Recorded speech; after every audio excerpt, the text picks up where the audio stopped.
me. Alright. Yeah. Oh, no, wait. I had to press go live for YouTube. Ah, there we go. Yeah, it's weird. Sometimes with YouTube, I just have to click start streaming on OBS, and it's like, yep, we're good. And then other times, it's like start streaming, and then you also have to press go live on YouTube's end. So it's not consistent. Anyway, how's everybody doing? War never changes. Good.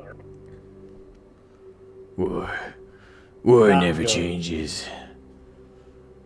In the year 1945, Almost good. my great-great-grandfather, Fine enough. serving in the army, It's like start streaming, and then you also have to press go live on YouTube's end. So it's not consistent. he'd never seen. Oh my goodness, I'm getting... Alright, I can hear myself. Is that you guys, or is that me?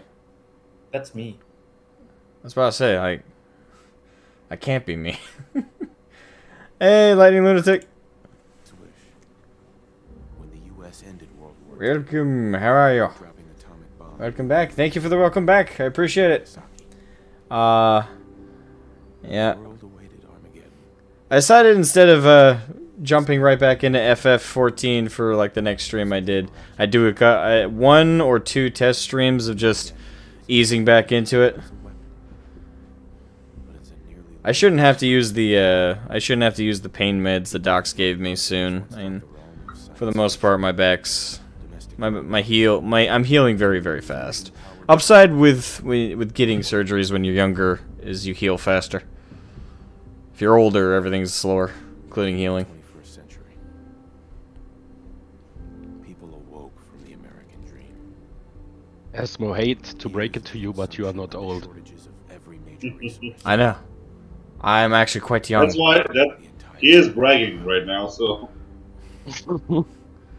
I'm youthful. Became a distant memory. Ah, It is now the year 20. what the fuck? Has someone swallowed the Ludus pill? We stand No, it's just a game to play. and I am afraid That was the extent of my thought process about it. for myself, So, it's a game I can play. It could be fun, you know. for my infant son, could be. because of my time. As long as you make it fun. One thing. Oh, I haven't played Fallout 4 since. Yeesh. I haven't played I played Fallout New Vegas more recently. I played Fallout 4. Fallout 4 I last played, I want to say 2. Not very long after it came out. Like it's basically how long it's been. It's been a while. Oh, by the way, everyone, I know some people are going to watch based on the thumbnail and think it's modded. The thumbnail is just an image I grabbed. Feel free to leave a dislike. It's like, I got catfished. Yes, he did. I just grabbed a thumbnail I thought would be funny to make. But I don't know what mod that is. I actually tried to find out, as you can imagine. Alright. So, how's everybody doing?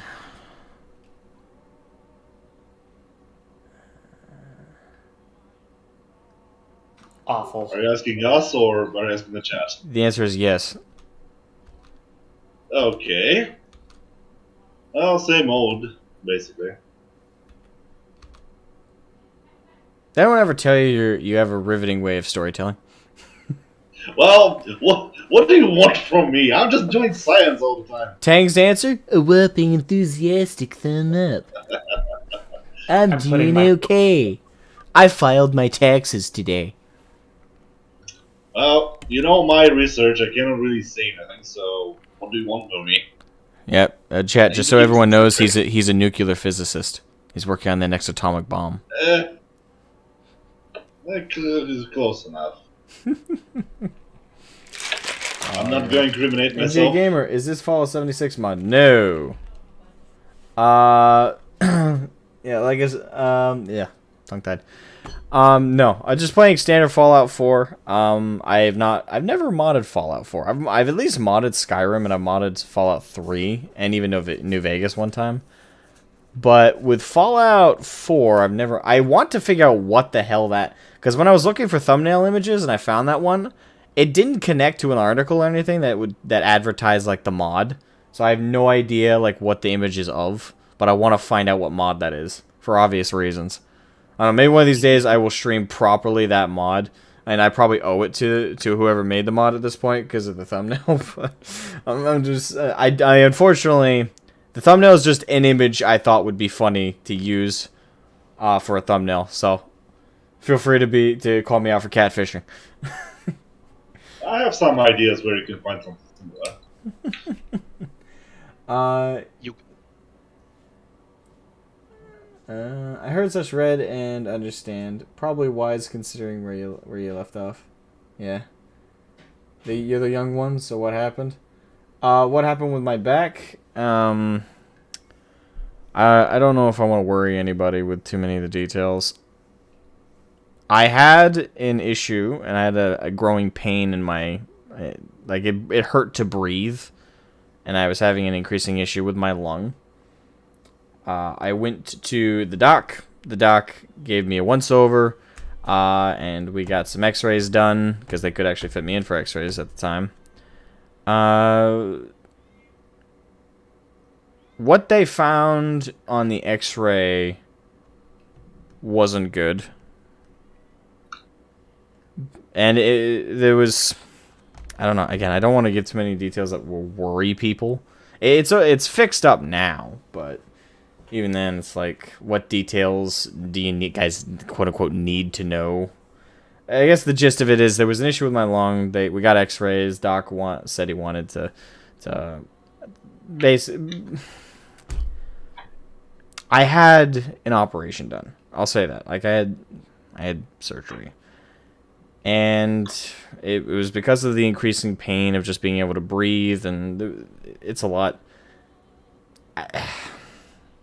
It feels awkward for me to tell because it feels weird to talk about because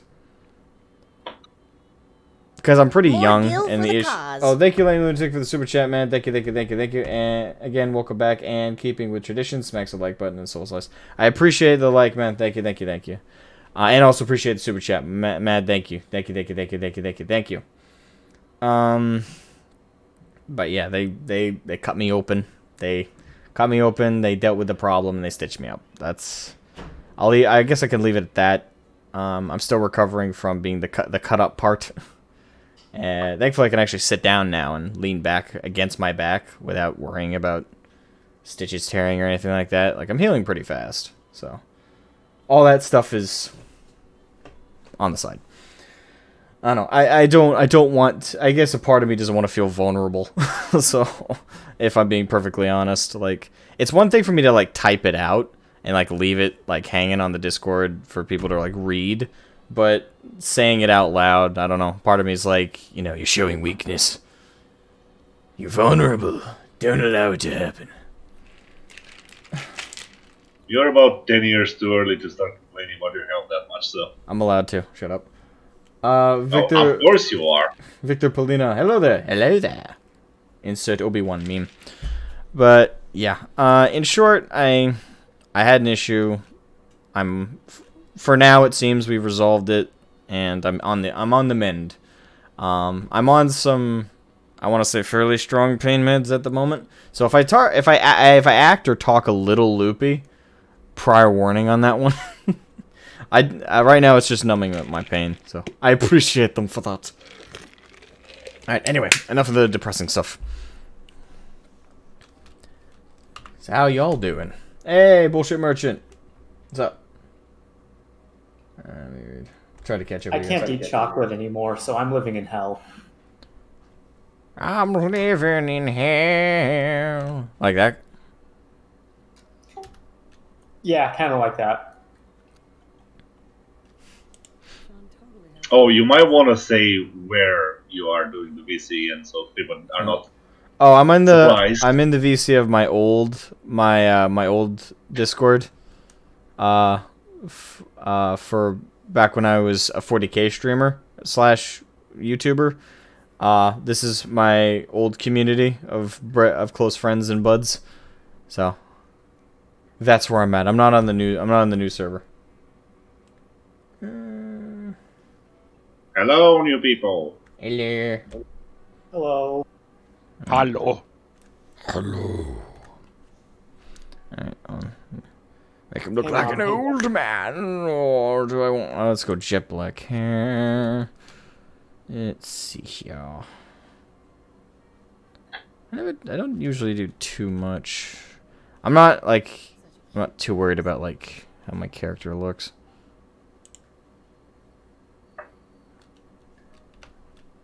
Huh. I've never really been concerned about that. You notice that the streamer to go for 15 hours of 3 hours. creation. 3 hours later, he finally made a character he was satisfied with. And then he never saw him again. Moustache, moustache, moustache.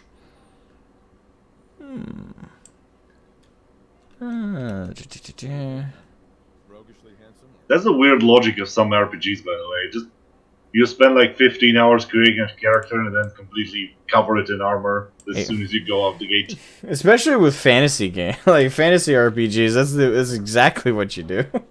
I mean, take Dark Souls. Like, you have so many options to customize your character, and then as you click OK, fully covered in armor, no distinctions. Very well.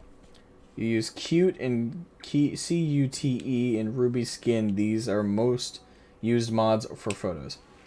Okay, cool. So wait, there's a mod just called cute.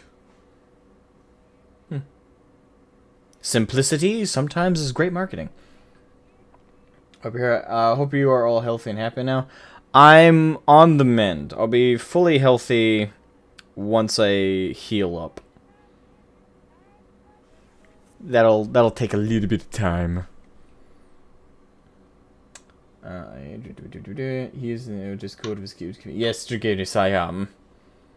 I'm good, man. Writing a high from date last night. Nice, nice. So is that high from just the date, or is that high from the activities that are participated in after it?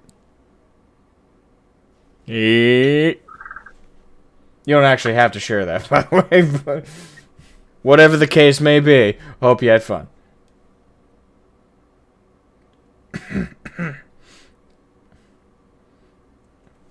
Hey Lee, what's up, man? There's new people. There's a whole nother Discord of new folks for like the FF content, the Final Fantasy 14 content I've been doing, because that's more or less where like the channel's been focused lately. So I thought making two Discords made sense because the old community was mostly made up of 40k nerds and stuff, and FF14 and the old community. Very, very different, like, core interests. So I felt that it was appropriate to make a new Discord for those folks. So, short answer is yes. I'm not new. I'm a 10-year vet. Kiwi, you've been watching my content for like a month.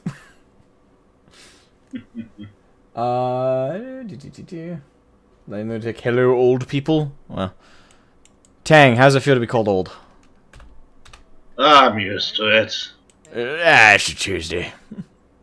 To whoever Well, said that, I'm going to outlive you.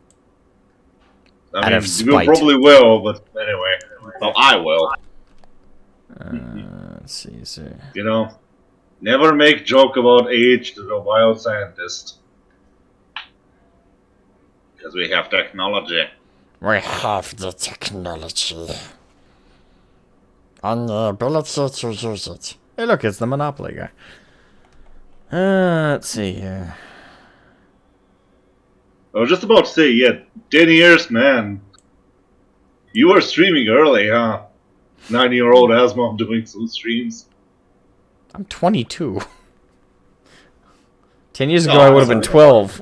Okay, never mind. I made you younger than I was supposed to. Man, I'm old. I'm not 19. I was 19 a few years ago. I'm still living in 2012, mates. Just leave me alone. Catch up with the modern era, old man.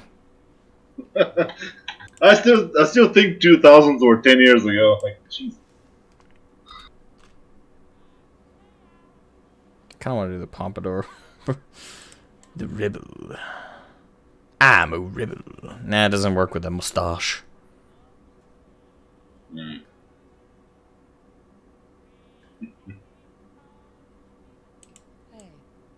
Ah, you're going for the Mexican drug dealer. Yep. You got the stuff? I got the stuff. Alright. That's probably enough customization. I'm gonna cover him up with stuff later. And done. Yeah, but if anyone knows the exact name of the mod that the thumbnail is showing off, please, by all means, share it with me. I would love to get that mod. Give me a second, I'm gonna dig through my old lists. Okay, Vegeta. Wait, oh yeah. Let's see. Models. Grognak the Barbarian in the jungle of the Bat Babies. Alright. Hold on, let me go to the window. I always find it interesting to watch the Vault-Tec guy pull up with his swagger. Yeah, when I first played this game, when the Vault-Tec guy walks up to the door, he actually disappeared. Like, he vanished. Like, he was walking up, and then all of a sudden, gone. And then I had to, like, reset the game. That's good old Bethesda for you. I mean, it's, in terms of Fallout, like, experiences, though, like, by the time, like, I played Fallout 4 was, like, my first ever, like, Bethesda launch title. I didn't play Skyrim till years and years after it had been out. I didn't play, Oblivion till that had been out forever. You know, these are all games and stuff I didn't touch for a long time. Because, you know, I was a little kid when most of them came out, and typically you don't get that. Okay, let's see if he vanishes. No, he doesn't vanish. They fixed it. Ah, yay!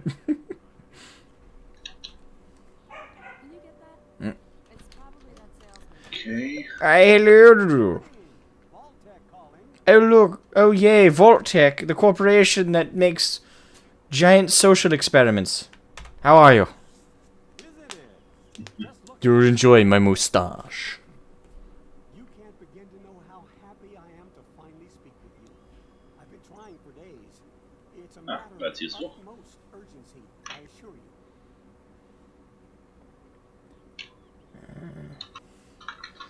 Glad you're here. And I'm glad you caught up with me.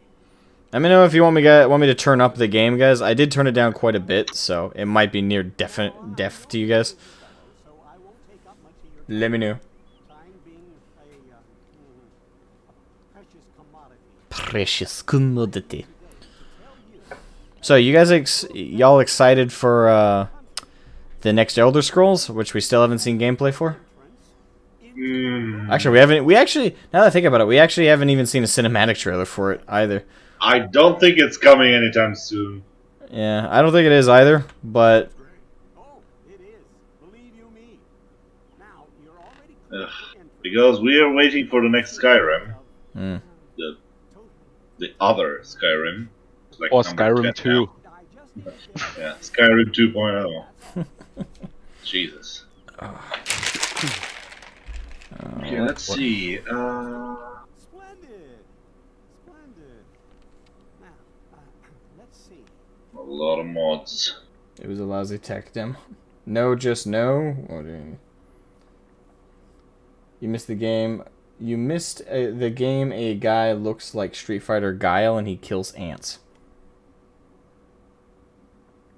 What? Wait, hold on. I actually have I pulled up a Fudge Muppet build I want to play. So, let me look at the starting stats. Alright, I'll turn up the game volume in a second. Let's see. Start with 6 strength.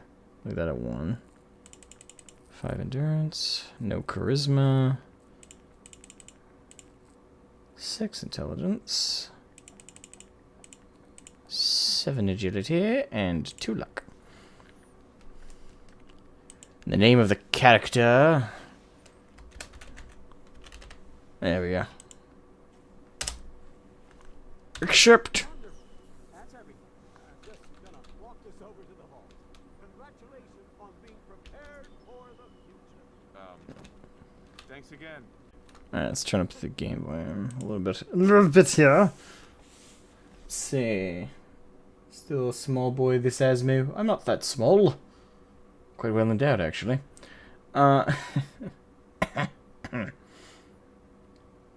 What we nerds? This might just be the default UI, I think. What I got up? Nah. What I got up is, well, it's default UI in terms of the system, but the color I did fuck with. Suppose I modded that in a sense.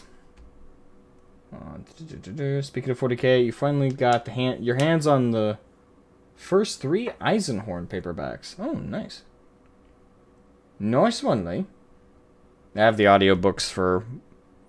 I want to say I have the audiobooks for pretty much most of the Horus Heresy and part of the Siege of Terra series. I'd have to double check. Thank you, Nathan, for the super chat, man. You bought the 10th year edition. I'm Todd's Pay Pig. Well, at least I hope you get satisfaction out of your money. It's Skyrim, so you have to do something with it. More gil for the If it brings you joy to make it rain down on Todd's face, I understand.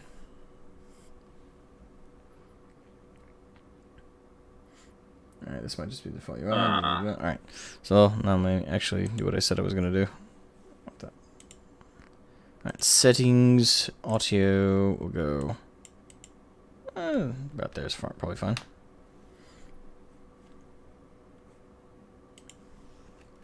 Right, Yeah, there we go. It's peace of mind. looking through the mod page, I think this thumbnail is amalgamation of several Good mods. answer. I have my It's an amalgamation of several mods. I think so. At least it looks like it. There's so... Oh, okay. There are some... I'm just doesn't mention the mods I found. Codsworth. Go on. Got a couple errors in your end? You got a couple errors? With the stream? Can't load the video. Thought it was just me. Oh, there it goes. Tried reloading it twice. The fuck? That's some stats. Hey, is everyone having loading issues with the stream? I am. You are?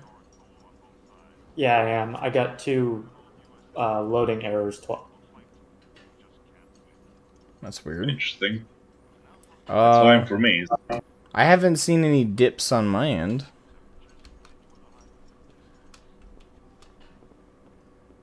Odd. I think for me the stream works How are fine. the 2 most important men in my life doing? Spin the mobile a bit. He loves that. I don't think I had a mobile as a baby.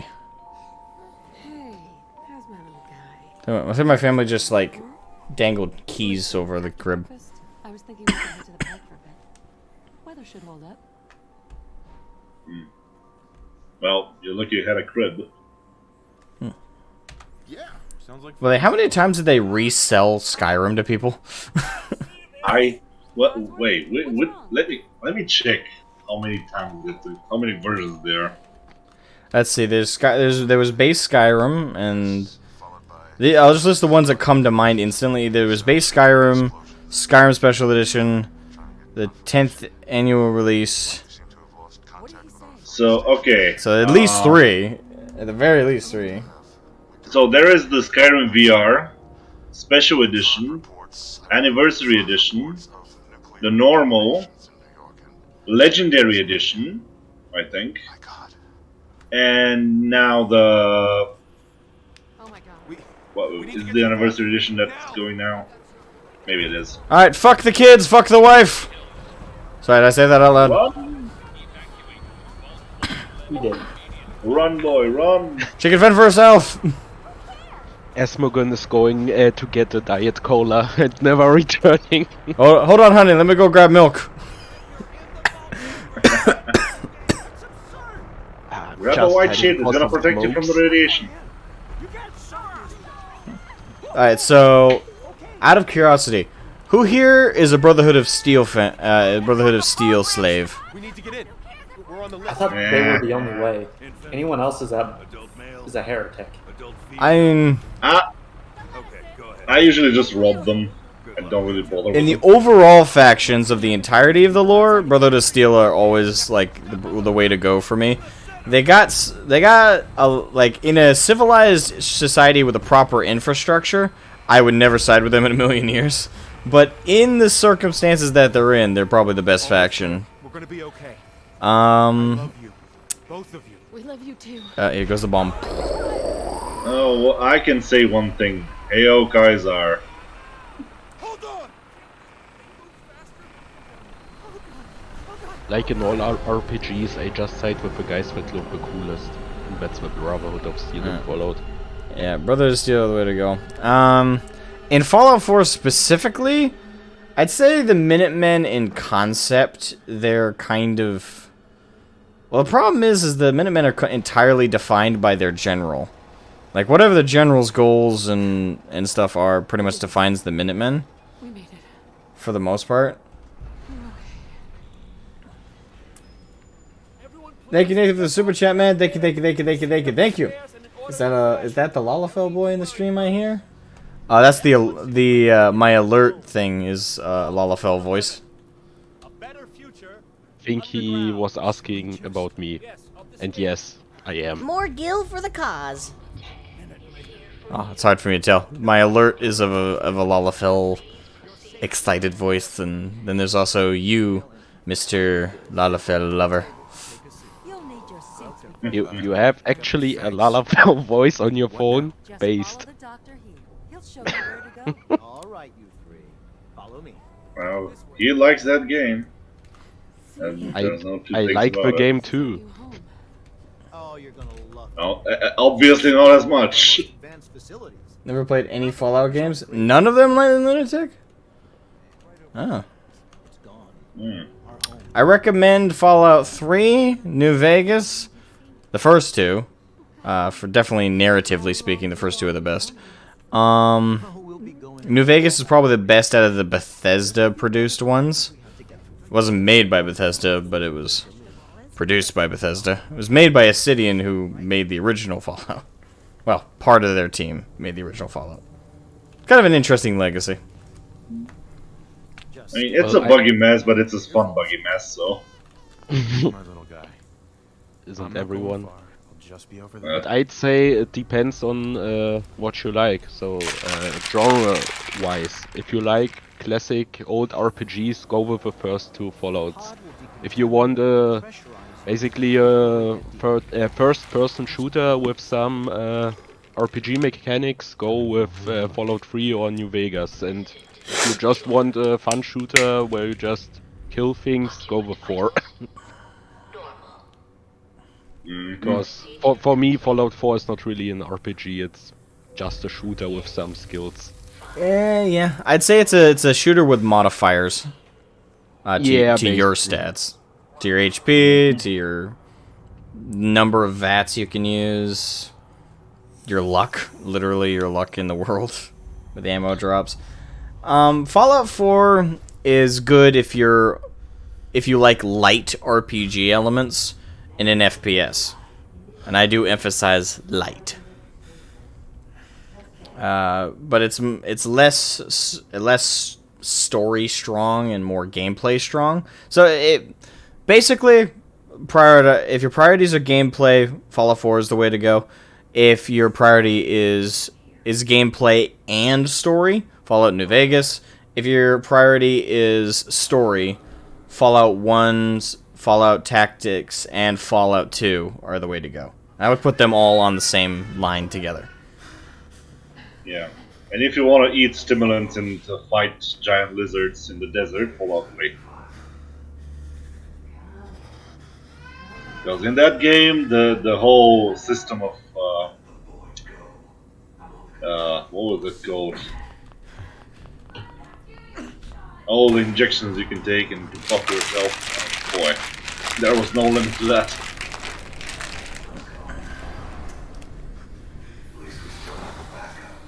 It's like, time to fight. Now let's team up. I'm an invincible killing machine. You got a long backlog to work through. I'd say, like, if you didn't play Fallout, Fallout was like one of the premier games of its time. It's kind of like saying you didn't play Skyrim, ironically made by the same people.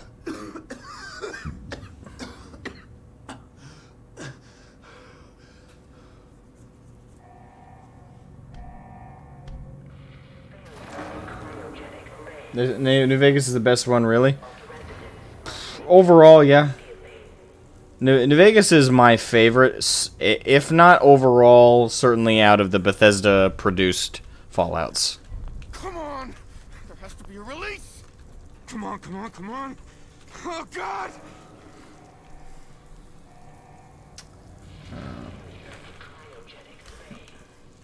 I'll find who did this. And I'll get Sean back. I promise. A new recruit has blessed our company. Thank you to whoever subscribed. I'll see the notification shortly. Hopefully. You suggest we're starting with Fallout 3? Well, that depends. If you don't care about Fallout 1 and 2 aren't necessary, I don't agree. They're not, well, I agree that they're not necessary. You don't need to play those to understand 3 or 4 or New Vegas. But they are necessary, in my opinion, if you want the actual proper experience. Fallout, in my opinion, you should play all the games, including the original top-down RPGs. Because in those, in my opinion, are better than any of the Bethesda-produced games at establishing the tone, atmosphere, and narrative of Fallout. Like, really laying it out for you, this world and this universe. So I don't think even New Vegas, which is my favorite Fallout game pretty much overall, even that, in my opinion, doesn't do anywhere near as well as Fallout 1 and 2 for establishing the overarching narrative of this world and really establishing the Fallout identity. Like, the 1 and 2 totally are necessary, in my opinion, for that aspect. If you're just looking for a self-contained story, you're not really worried about the overall world or lore. If it's you're more caring about your story and your experience into the world, yeah. So I'd say start out with 3, especially if you know you're not a fan of top-down RPGs. Don't play 1 and 2, but that's just logical. Nathan, thank you for the super chat, man. Thank you. I find it Rich Tang talking about Fallout. All it takes is for him to trip on his beard and smack the accidental red button to wipe out Bulgaria. You assumed that the explosion would stop there. That's cute. That's adorable. You think it would only be Bulgaria.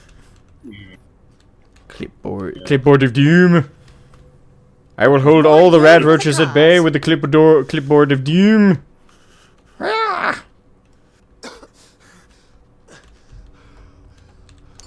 Junk.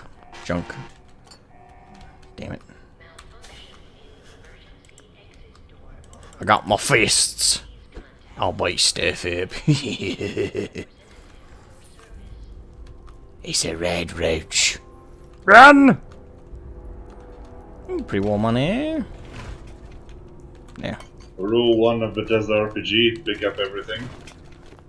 That's junk. No, that's a house. Wait, what? Says, I don't agree that you need them like for people who are new to the series. If you want to go back for lore, sure, but starting with 1 and 2, don't play like the rest, so it's an odd starting point. Well, I can't disagree with you that they're certainly strikingly different. They're not the same kind of RPG. Well, the real big difference is 1 and 2 are actual RPGs. 3 through 4 are RPG. They're lighter on the RPG and stronger. Well, New Vegas being probably the only exception in my opinion. But 3 and 4 certainly are light RPGs, but are more or less FPSs. Or third person shooters if you play from that perspective more.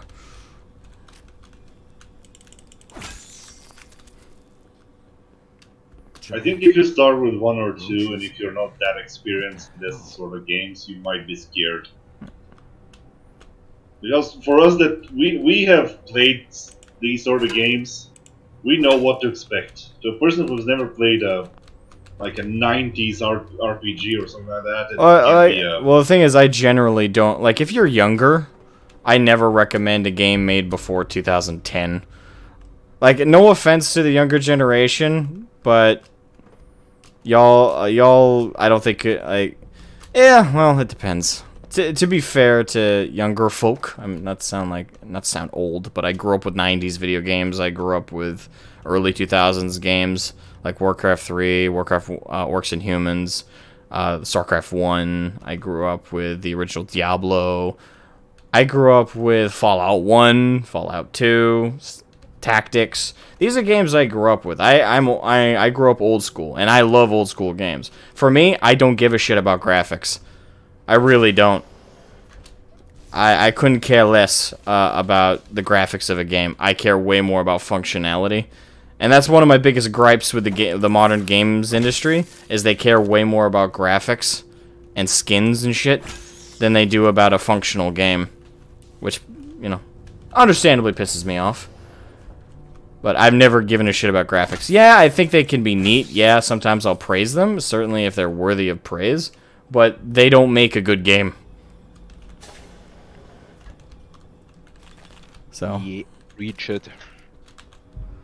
Yeah, so I couldn't care less. For me, it's substance. It's the actual core. It's the core of it rather than the epidermal layer that so many younger gamers. Again, I don't want to be like discriminatory, I guess, but younger gamers, as far as I've seen and what I'm used to hearing from younger gamers, they can't play older games. Like it's for them, it's just they're so used to games that are at the worst looking Fortnite quality, and at the best looking are like God of War, like the most latest God of War 4 game, with the guy who played Teal'c, Christopher Judge.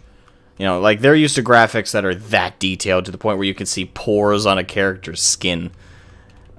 Playing something old school like Fallout 1, 2, or Warcraft Orcs and Humans, like none of that. I'm sorry. Like the original Final Fantasy VII in the original graphical format, I don't see a younger gamer even giving those. Most younger gamers would literally call those pieces of shit without even playing the game, based solely on appearance. So just for their sake and the sake of any older gamer who would want to share those games with them, just don't. It's not worth the aggravation. Like it's before your time, and unfortunately, there are exceptions. Obviously, there are some kids growing up right now with parents who, are gamers who probably are introducing them to old school games. So in that case, they're pre-exposed to it. But I would say generally, little kids growing up playing Fortnite are never gonna give something like Fallout 1 or 2 a try. Or even if they're forced to by an older friend, they're probably not going to really, truly give it a shot in their head. Yeah, I totally agree. I would just add that it's both younger gamers and gamers who just recently got into gaming. Yeah. Like, I know dudes who are my age or even older, but they are basically like, what should I say, normies who just recently got into video games, and they also can play old games. Yeah. Yeah, but there are things that we are used to now in modern games that were not a thing back then. And it's kind of difficult to, like, Welcome to the stream, Saber. Have I tried the Xmas Power Armor mod? Nope. I don't have any mods on Fallout 4. I've modded Skyrim, I've modded New Vegas, I've modded pretty much every other Bethesda game except 4, because 4 is the one that I just didn't play enough of to get to the modding scene. The thumbnail is actually of a mod I would love to have, so if you know the name of the mod that the thumbnail is showing, please tell me it. Or at least if you recognize 1 or 2 mods in it. please tell me. That way I can get that mod.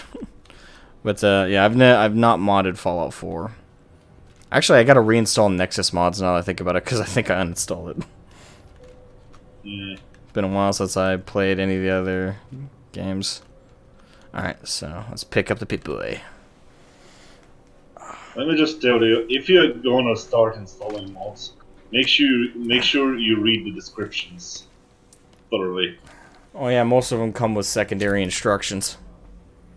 No, well, that's one of the reasons. The other one is not all mods describe exactly what they have, so you may have an interesting surprise when you come up on game. I'll just leave it at that. These people are horny. Been going red for months. I grew up with a bunch of 90s games. They were current when I was a kid. I've always made my own stories, so I never really cared about how much RPG elements the game has on its own. I feel like being part of an RPG will always rely on having a good imagination. Not necessarily. I'd say it depends. Like that's the I can only really leave it at that. It depends.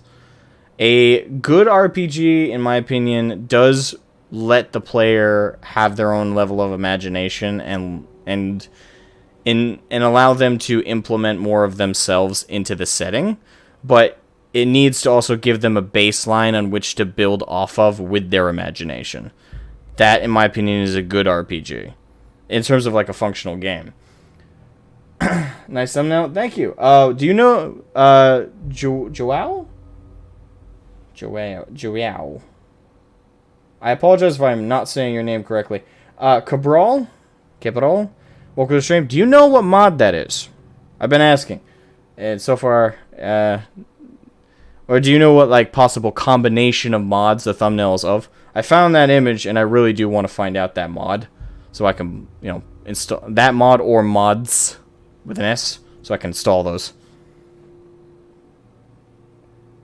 But welcome to the stream. Definitely Did the stream crash or did I get an error? I think you got an error.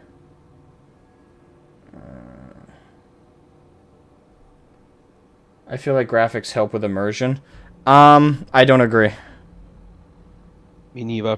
I fundamentally don't. And that's like again what I see with younger gamers or newer gamers, whatever you want to phrase it with.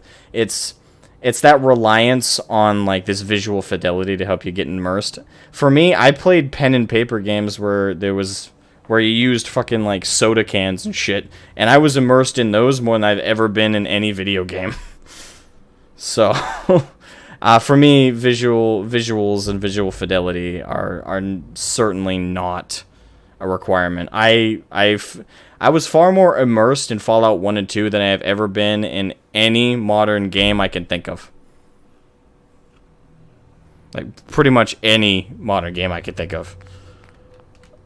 So, I was more immersed in the worlds of Warcraft and Diablo in those original games than I was in their later quote-unquote better-looking sequels.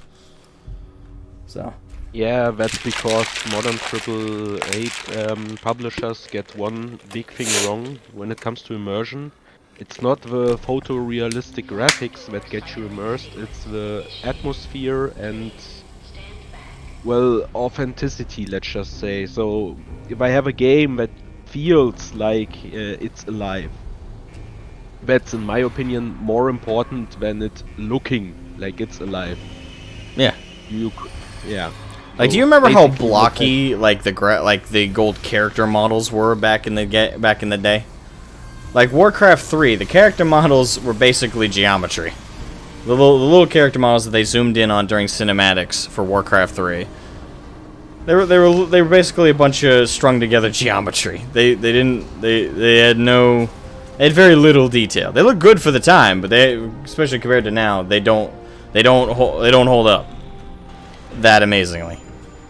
But for me, I felt more immersed in the character of Arthas, in the character of Sylvanas Windrunner, in Thrall. Like, I felt incredibly immersed in these characters, and they were basically squares and cubes. They were basically cubes Pyramids and cylinders stretched together with a little bit of coloring and texturing on them.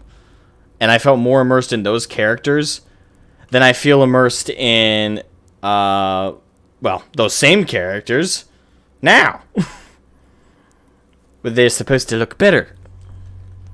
I don't know, like, for me, again, it could just be the core difference between quote-unquote older or... It could be. I don't know how long Kiwi's been playing video games, but he cares. He mentioned about caring about graphics. So I don't know. I don't know if you've been gaming since the '90s, dude, but or actually not since the '90s, but if you grew up playing '90s games or early 2000s games where graphics were basically terrible. But, finishing the vault. Yeah, I don't need to change my appearance or my stats. You remember those models fondly? Yeah, they held up terribly visually, but it like you didn't care that these models didn't look even remotely real, because what made them real was the voice acting, the characterization, the story, the plot that they were involved in, the situations that they were put, like all of that made you completely forget that you're looking at a bunch of cubes and cylinders.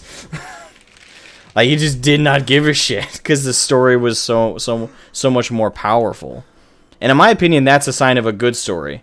If your story requires your game to look photorealistic for players to pay attention and be immersed and relate to the characters, then I think that's your first problem.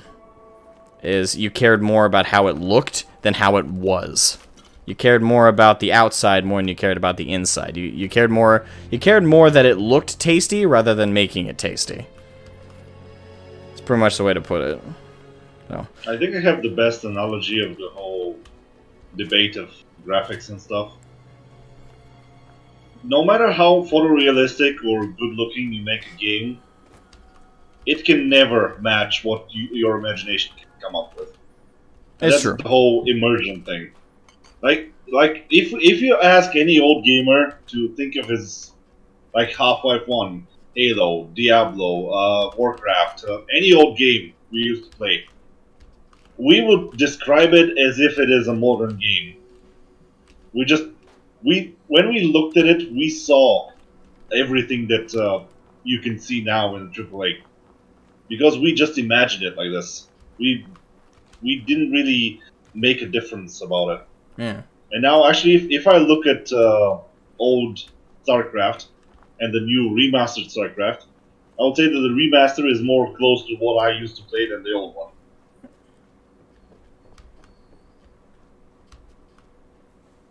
Just because I remember it so fondly and so vividly. No, I lost my coffee. Oh no. I got my pot. I got my spinning pot of death. Also, who remembers the old Need for Speed games? No, stay back, Red Roach. I have a coffee pot. Be gone! No! No! Stay away! Stay away! I have a coffee pot. I have your doom. Yes, come. Face me, beast! No! Coffee pot, you betrayed me! No! Stay away! No! No! Coffee pot! Protect me! Yeah, stay away! Okay, fine. Tell me the pistol it is. Kill it with caffeine! Truth is, coffee pot, the game is rigged from the start. At good point, I think I'm gonna make a coffee really quick, so be right back. Yes, go make the coffee. The coffee. As he goes makes the coffee, we all hear ah! Ah! Ah! Just screaming for bloody murder. Okay, damn. That escalated quickly. Oh, hey, there go. For a second there, I thought I forgot to lock my basement up again. That's it. It's like, damn, the test subjects have escaped again. Oh wait, never mind. The cleaning system will take care of them. Activating Exterminatus Protocol. Oh. Hot Pursuit, man. I need to find the old Underground. Like Need for Speed Underground original. That soundtrack was something else.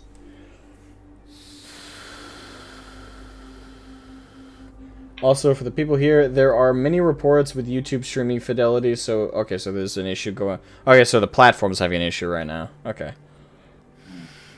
I believe it. YouTube being YouTube. Man, it's so cold today. This has been one of the colder days. The wind chill in particular. It's 10 degrees out, but the wind chill made it feel like -5. Fahrenheit for those who are in the UK or the rest of the world. You know, if you're not American. Yeah, that's good to give details on. The only temperature you can not specify is -40, because it's the same either way. If you hit -40, it doesn't matter if it's Celsius or Fahrenheit. Did I open You're this? cold. Yes, I did. Okay. And I did. Double checking. Okay. Right. To be honest, I have no idea what mod that is. I only know one that I think comes close. Classy Chassis Replacer, but that only changes female outfits in the game. Okay.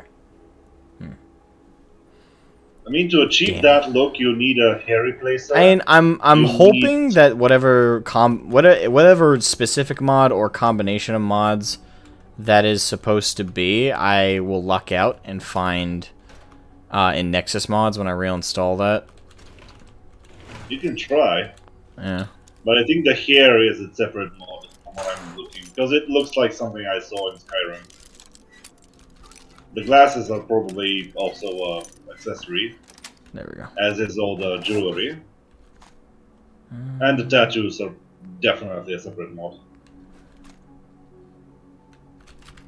Alright, come on. Got myself a pot pistol. Alright, clean tan suit. Medex. Scavenging. I'm scavenging the wastelands. Finding resources to plunder and pillage for my own use. A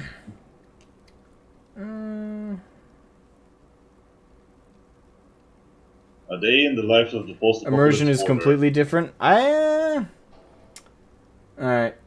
What's your take on this, Tang? Kiwi is making the argument that immersion and investment are completely different from one another. I don't know if I agree with that personally. I will agree that you can certainly use them interchangeably, but I think your immersion and investment are oftentimes one in the same. Like, if you're not invested, you're not immersed. If you're not immersed, you're not invested. They are different things, but they are caused. One is caused by the other. You cannot get one. You cannot get. Yeah, I don't think they're completely different. I think they're intrinsically codependent on one another. Actually, quite codependent on one another. Yeah. So I don't agree with that statement at all. That they're completely different. I'd say that they're interchangeably used for a reason. Like, if I'm not invested, I'm not going to be immersed. If I'm not immersed, I'm not going to be invested. Like, literally, they're that directly connected. You cannot have one without the other. Also, it's very hard to go back in technological developments.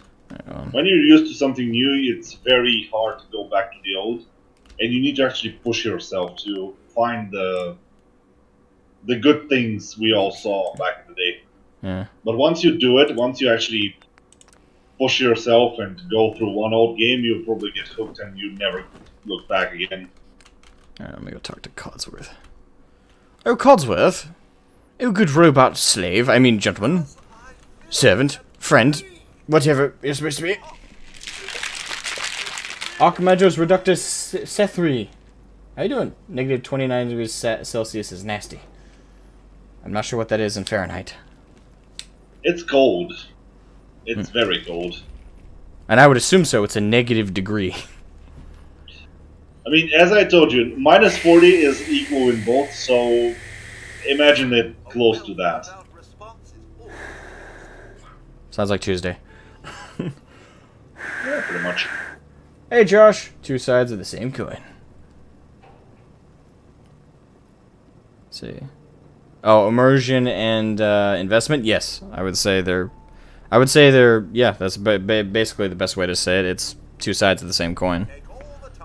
I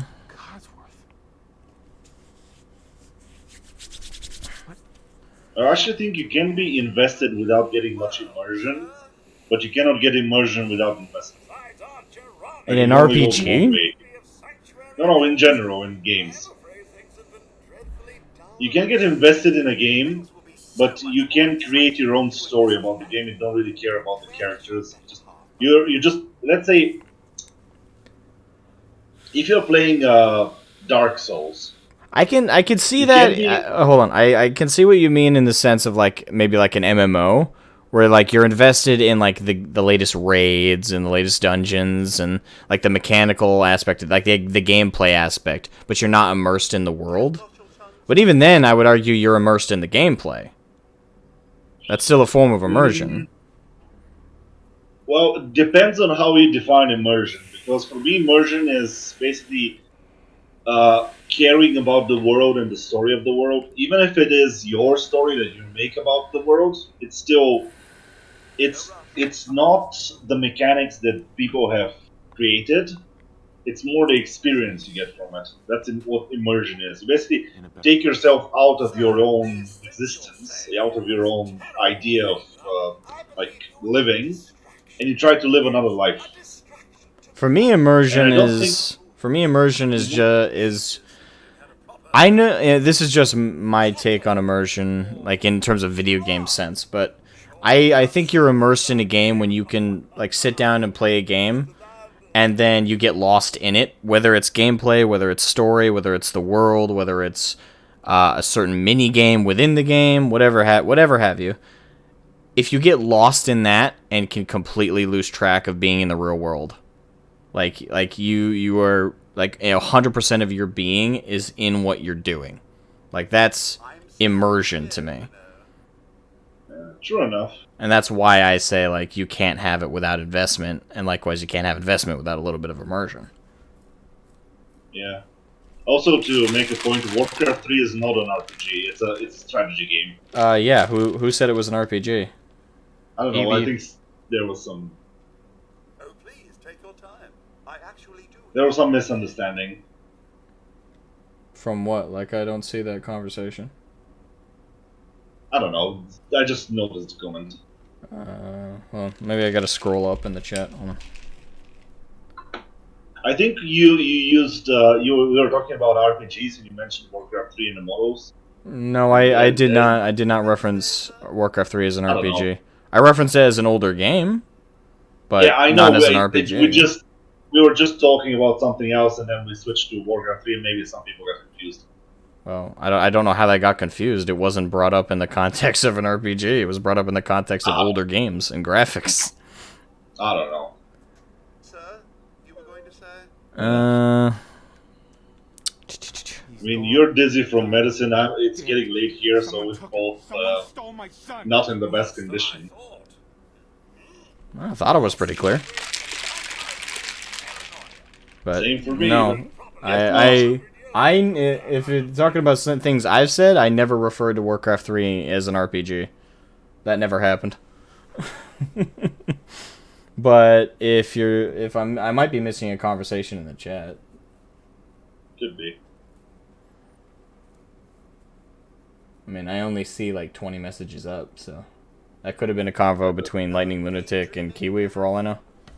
Yeah. 200 years. That's impossible. Answer me. Doesn't matter how long it's been. Also, I just saw a comment about the Imperial metric system, and I'm not even going to go there. Or being immersed in the story of the Sylvanas? Yes, I did, but that wasn't in the sense of an RPG. That was in the sense of immersion into a story. Again, I never made a line connection between RPG and Warcraft 3.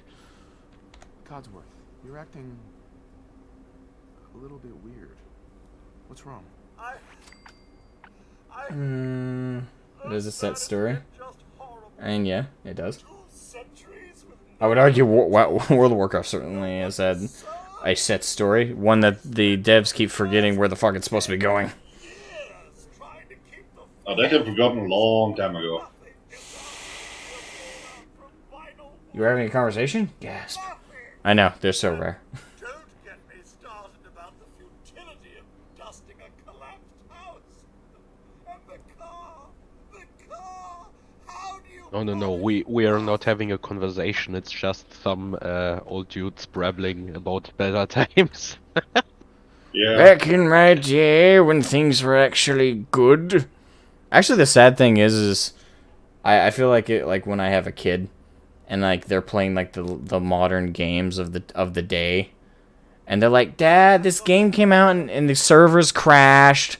I feel like I'm like, "All right, Mr. Timmy. Well, while we wait for the servers to come back online, why don't I tell you of a time when I was young, we played games that actually worked." You did? Yes, they actually, like, you bought them at a store. You at a store? How? Well, they came in the form of a disc. It was a cylindrical, circular thing with a hole in it. And it often had a decorative little artwork on one side, and the other side was where the data would be read from the console. You would put it in the console, it would go in, yes, and it would download the information, and then you would play the game. You're kidding with me. No, this actually happened. I still have an ancient artifact from that time. Hold on. I go back and pull out my old CD of Warcraft 3.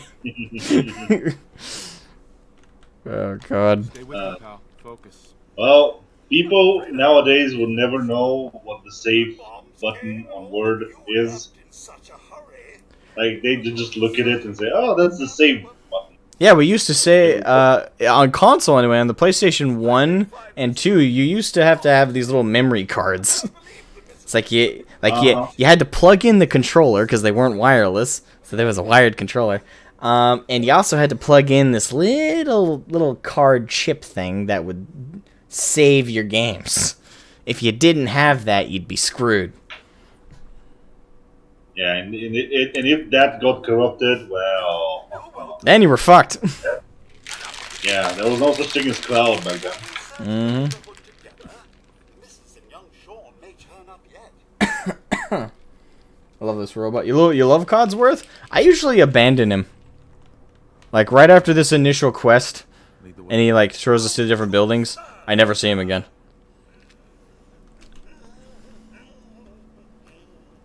Like, I thought he could be a recruitable companion, but if I recall correctly, he's not. At least, at this point. At this point, he's not, but once you get through, like, your first set of Minutemen mission, he becomes recruitable and you can use him. And then you can give him, like, one of the bowler hats, and he'll wear that and run around killing things. Oh, it's great. A bowler hat. Fancy. Oh, cartridge games, yeah. I'm glad I didn't deal with that too much. Yeah. There was my mom's old NES and stuff we had, but past that, it's been all discs. As long as you never had to do with a floppy, you're fine. Yeah. Oh, insert floppy disk 11 out of 15. Oh boy. I did actually play one game on floppy disk. I was in 4th grade, and my 4th grade teacher had an old computer in the corner, and she had a floppy disk of Oregon Trail. And during lunchtime, the kids would like come around and like we'd all like agree on like a decision. Like, all right, do we leave? You know, do we cross this river? We all say yes, and we all drowned. Damn. Next time. Thanks for your help, Cosworth. Also, to answer a point Kiwi made, because he said it's he has a positive outlook on current games than you who are younger. I mean, well, I don't know how you can have a positive outlook on modern games. If you not to like I'm glad you're enjoying them, but widely speaking, what's to be positive about? I mean, the modern games don't have anything really substantive. I can name the number of games in the last 7 years I'd actually say I like on one hand. That'd be Mafia 1 Definitive Edition, the re-release of that, the graphical update of that, I should really say. They really ran, like, that is a remake, let me tell you. That's how you do a remake. They didn't betray the notions of the original. They did change dialogue, they did add to the story, but in the right ways. They did nothing to completely alter the original in any way. They just improved upon it, and they in that one, that is a case of like where graphics did, like, I was actually happy with the graphics upgrade to the point where I did praise that, when normally I just don't really care about graphics. But that one, it was such a significant enough of an upgrade and in the right ways that I did praise the graphics as well. But most of all, the gameplay. They fixed all the problems I had with Mafia 1 in the definitive edition. Like that was a nail. Outside of that, God of War? No, that released in the last 7 years, right? Yeah, that's definitely the last 7 years. Spider-Man PlayStation 4. Final Fantasy 14, although that didn't come out in the most recent years, but although the expansions did. So Final Fantasy 14.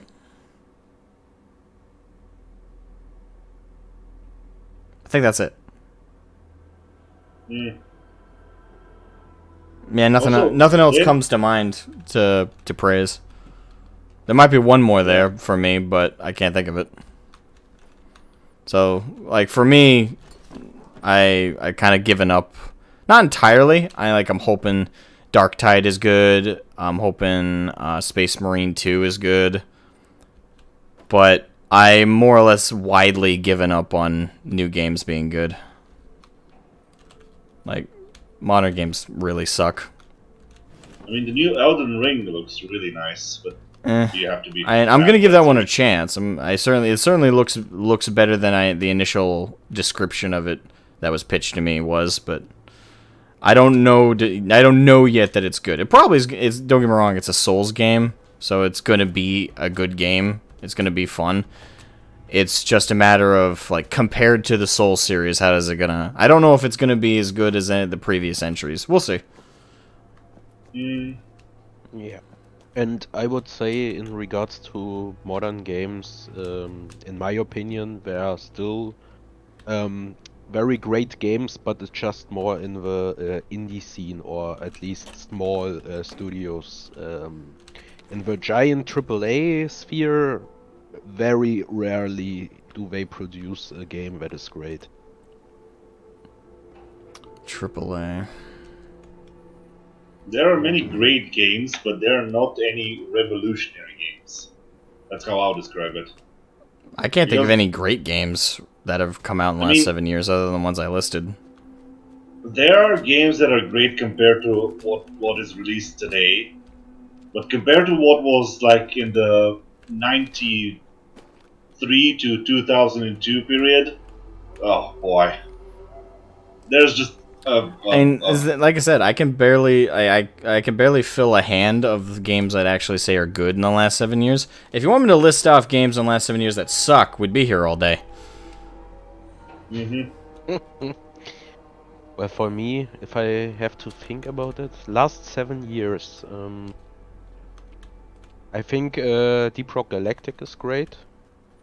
Not like the 11 out of 10 masterpiece, but it's a lot of fun. I don't really enjoy Deep Rock Galactic, but I played it solo initially, and I've never played it with friends. But the thing is, my whole state with, like, the playing with friends thing is you can make throwing a rock into a river like a riveting experience if you do it with friends. So games that rely on you to play with friends to enjoy them, for me, I have a hard time calling those good. Because a part of me is like, okay, did I enjoy this because the game was actually good? Or did I enjoy this because I hung out with my friends? I find the answer is, if I'm being honest with myself, more often than not, the latter. Like, can you, like, Russian Badger is a great example, right? Like, he plays a lot of the games that he, like, makes videos on with friends. And you can tell they have an absolute blast. and they played a game. He did a video on totally accurate battle royale thing. Yeah, I don't think I don't get me wrong. I think you could definitely have fun, like with the ragdoll kind of graphics and how kind of trolly the game naturally is built to kind of be. But I don't think he would have had anywhere near as much fun, nor would he have played as much if he hadn't been playing that with friends. I think that when you play something with friends, inherently, even if the base sucks in actual like critical breakdown, you won't have a bad time because you did it with friends. Friends have a way, especially if your friends are kind of rambunctious and quirky and like to throw out jokes. I think you can throw a rock into a river and make it a riveting experience with friends. So, I'm not gonna say that games that rely on that or are designed around that are bad. I would say though that I have a hard time calling the game itself like great or amazing because its entire functionality revolves around you playing with friends. Which, in and of itself, again, is going to enhance any experience immensely. I kind of see it as cheating, almost. So, from a single-player experience, I would like to mention Red Dead Redemption 2 came out in the less than 7 years. All right, I'll give you that. Visually meets all the perspectives. This is 11 out of 10. This is the only game I would rank that high. So there are those duels that come out every once in a while that are fantastic. Another one could be Horizon Zero Dawn. Granted, it was a PlayStation exclusive, recently just came onto PC, but that game was also absolutely fantastic and was solely single player. There are really good graphical games that meet the younger generation of expectations as far as games are concerned, but can be something that we grew up with, like a traditional RPG that has, crafting elements and open world environments that are just absolutely phenomenal. They're just rare, but they still do exist. Horizon Zero Dawn is an interesting case with me. I found that I enjoyed it at first, but I kind of lost. I don't put this on the game. I think I just lost interest in it at the time I was playing it because I played it late. And by the time I did get around to playing it on my own time, there was a bunch of other games coming out, so I ended up dropping it. But I would agree that of what I had played of Horizon Zero Dawn was very, very well done. So that does, I'd say, with Red Dead Redemption 2 factored in, that does bring me to 2 hands. So now we got 6. Well, I find it funny because I actually didn't pick up Horizon Zero Dawn until earlier this year. So, I'm like, I was 5 years late to that party, but I was able to get it on PC. And I have enjoyed this game immensely. And the fact that the second one is coming out sometime next year, I'm like, do I just spend money on a PS5? Because I'd buy a PS5 just for this one game. Because I have enjoyed it that much. I've seen memes going around that people put Nikocado Avocado's face over Aloy's face in the new one. Because apparently, apparently they did something to her character model for 2. I don't know what. I haven't paid attention. Oh yeah, her face is extremely masculine, which okay, you want to do that, that's fine. All the more power to you. But from the feminine features she had in the first game to still looking very similar, but having more of a more cut and more defined, chiseled jaw, which is something that's usually associated with a male. They've kind of added that into it, and it's weird because it's like, wow, that took a really different art direction. Well, hopefully the actual world and gameplay are really damn good. They probably will be, and it's the same team, right? Yeah. Yep. Same guys. Let's see. Arctic switch to the stream chat. What faction are you thinking of going? I'm thinking of going Brotherhood of Steel. I That's what I usually go with. Oh, and why not for this enjoyable followers you can get in the game. So I can't blame you on that front. I find it weird when mole rats have bottle caps. They just follow everything. Let's see. Also, I have to be the odd one out, but I actually didn't enjoy Horizon Zero Dawn. Oh, really? I dropped it after a few hours. Yeah, I don't know why actually, but it wasn't really fun for me. Did it just not click with you, or? Yeah, I guess so. Maybe I'm just fed up with this whole open world run around and do shit thing. I have played too many of these kind of games, I think. Oh yeah, the genre fatigue. I guess so. Yeah, for me, I play a bunch of different genres of games all the time, so I thankfully successfully avoid genre fatigue. But that's because I'm constantly jumping from, like, I go back and play StarCraft 2 when I'm in the mood for an RTS. I go back to old school Diablo 1 and 2 if I'm in the mood for a top-down ARPG, or play Path of Exile. And if I'm in the mood for an FPS, Doom. If I'm in the mood for old school FPS, still Doom, but the other one, and Wolfenstein 3D. So, you know, I jump around. Old school. Have you tried out Hexen or There's another one that's like classic, like Doom style gameplay that's just fantastic. I have not played Hexen. Is it on Steam? Oh yeah, they're all there. Hey boy, what are you doing out here? So, do you know Civi? Civi 11. City 11. I do not know. Yeah, so he's a YouTube guy. You know, he does all the old games. So he's a retro game reviewer.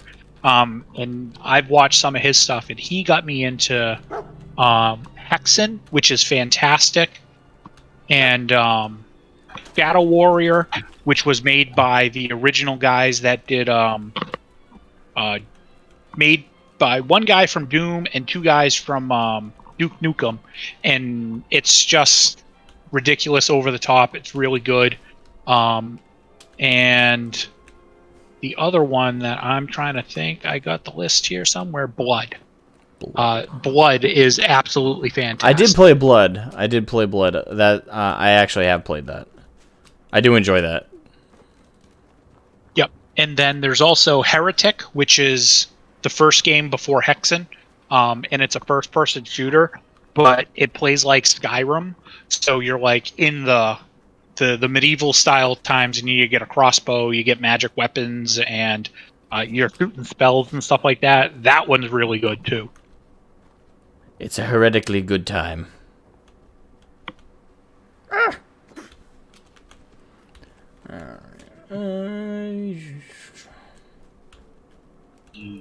Also, one point we need to mention is that usually, at least with me, I haven't gotten cynical with new games because they are not good new games. I've gotten cynical because there's so many bad things that happen around these new games. I try, like, I get what you mean. Like, I try not to let my judgment of the games be affected by, like, what the devs do, you know? I believe strongly in the separate the art from the artist kind of thing. I believe pretty strongly in that. That being said, with a couple of exceptions. I mean, Blizzard, I was already losing love for that game, so when they got caught with their shenanigans recently, which it only keeps getting worse, because apparently, I don't know if you guys heard, but you know how Blizzard had a lactation room for women? Yeah, I heard about that. They apparently had a fridge that women, like, it's awkward to even talk about, but women, like, sometimes women get I'll put it like this: women get too full, in a sense. Like it's kind of like the idea with like a full bladder, kind of same thing when they're lactating. So sometimes they have to, pump. I know. Like I should be I would probably be less awkward if weirdly enough, if I was just talking about this off stream. But it's because it's on stream. I'm like, I don't want to sound too like crass. But sometimes, the things get full, and they have to relieve the pressure, so they pump out some of the stuff, and they don't want to waste it for their kids, so they put it in bottles and stuff, and they store it in a fridge for like later. Well, creepily, and the thing is, when I heard about this, I'm like, listen, I used to call myself like jokingly a degenerate online, but I'm nowhere near the level of these scumbags. Like, okay, so some fucked up creepo stole women's breast milk from the fridges. Some of which apparently had padlocks. Like, that takes it to another level. Listen, I get that, guys can be thirsty and have I don't know. I feel that analogy works on so many levels. Thirsty. That works on so many levels. It's just... He is a man of commitment and sheer fucking will. Oh my god. Like... like, when I heard about that, I'm like, I increasingly am happy with my decision. I've walked away from World of Warcraft. Oh my god. Because the thing is, if it'd be one thing, like, I will say this, it'd be one thing if the game were good, and the story was good, and, all that was good. I wouldn't be able to ignore what the devs are doing. I still probably would, like, if there was a big boycott, I would probably participate in that for a short while. But again, assuming there might be changes that would actually come out of that. Nowadays you can't be too sure. But, at least with there, I'd be torn. Like, it's like, this game brings me joy. It helps alleviate my daily stress. I do want to keep playing it. So at least then it would be a debate in my mind. If I could truly separate the two with something as gross as that. But Blizzard already pissed me off with just making a terrible game. So, for me, it was easy to walk away from that. But, my god, I still can't get over that. Like, at first when I heard that, I thought someone was fucking with me. It's like, oh, you're telling me devs stole breast milk? Yeah, right. Like, they'd go that far. I mean, okay, having it just in the fridge and mistakenly taking it, yeah, that is like a funny coincidence, dude. Okay, I made a mistake, but having it in a zippered room with a padlock, like, gee, how dedicated are you? The thirst was real. Oh. Like, there's Fall from Grace, and then there's that. Like, Jesus Christ. There's Fall from Grace, and there's digging a hole in the garbage pile. Yeah. Yeah, the thing is, I can't, like, even jokingly refer to myself as a degenerate anymore, because by comparison, like, I'm so vanilla by comparison to some of these fucked up people that I hear about every day. It's like, I'm very boring. You're the classical degenerates. Like, I considered myself a degenerate that I like, I like taller women with big butts. I considered that like lowbrow and crass. Little did I know, apparently I'm a saint. I'm a holy man apparently by comparison.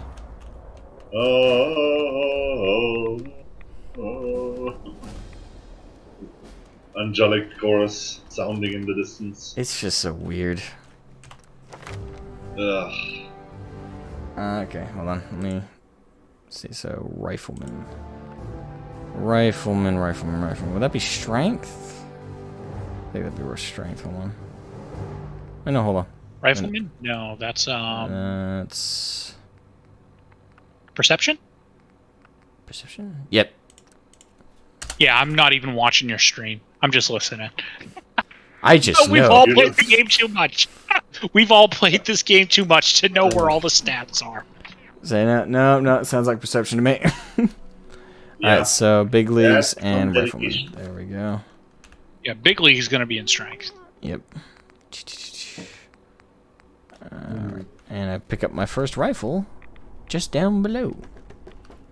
The Nice. laser musket counts as a rifle, right? It does, as long as it's not automatic. Because...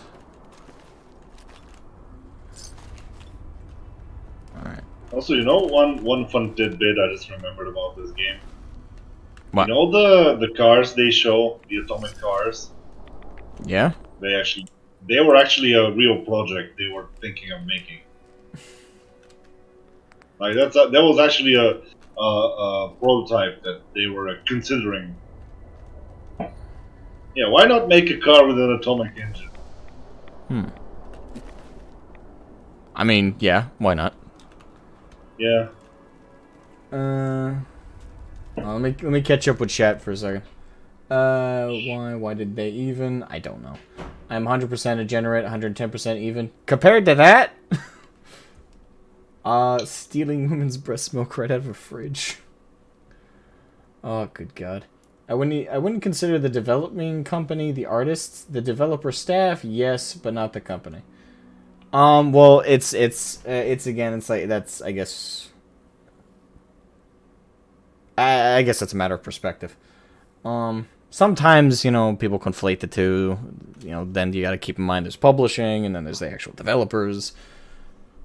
Okay, based. What's based? Seems they did never lock the room or fridge or cleaned it. Wait, did they not? I heard that they padlocked it. Also, I will say something to your point in voice once Asmo got his point done.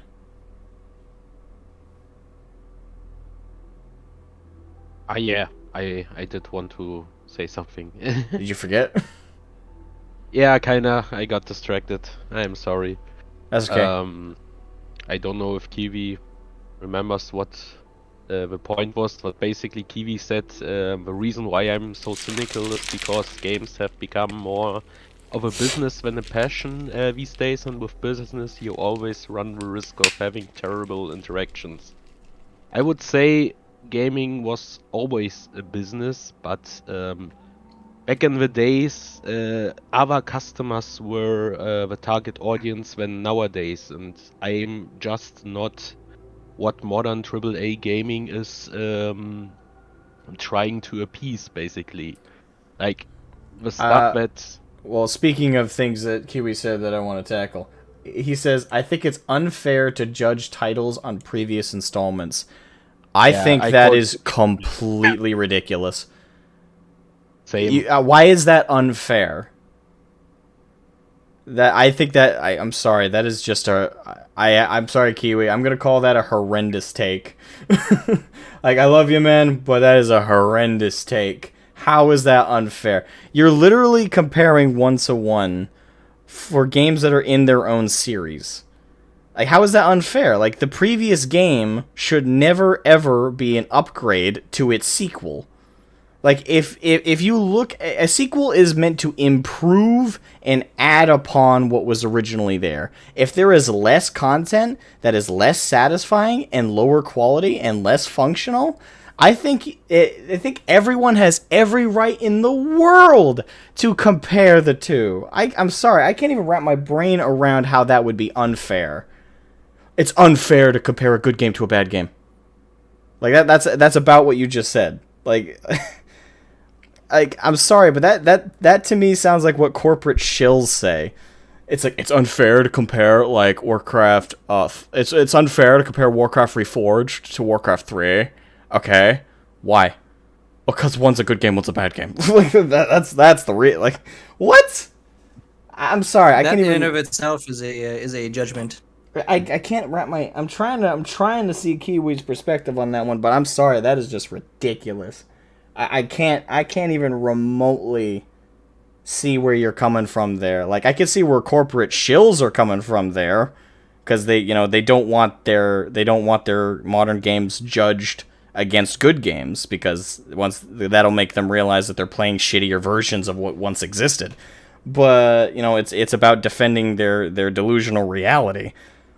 But I can't, like, from a logical perspective, see how it's unfair, wrong, or even untoward to compare a current existing installment to an original. Like, I if anything, I think that if you can't compare, I'm sorry, but if you can't compare one game to its predecessor in the same series, then you can't compare that game to anything. Because if you compare it to anything else, that's further removed from it than its own original installment.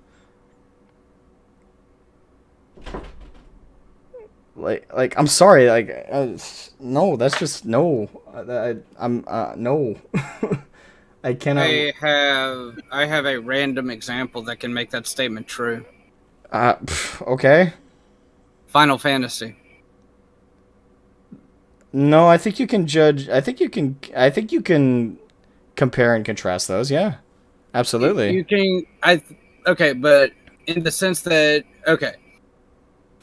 here's what I'm saying though. You can't really compare them for their storylines because they all have no, not their storylines, because they have completely different storylines. But that's with that context in mind. That's with that context in mind and understanding that the number is just the number of which numbered universe this is. Right, but you still can't compare the gameplay, artwork, art style. There's still plenty there you can compare.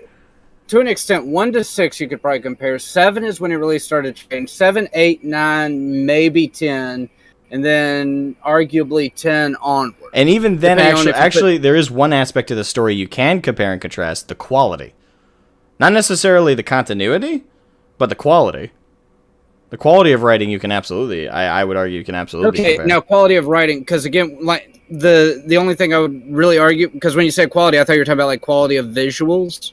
Even then, like I could say 1 to 6, that's true, and 7 to, I'll just say 7 to 9, and then 10 onwards, because those 3 groups all had similar not graphics, but similar art style and similar play style, but not.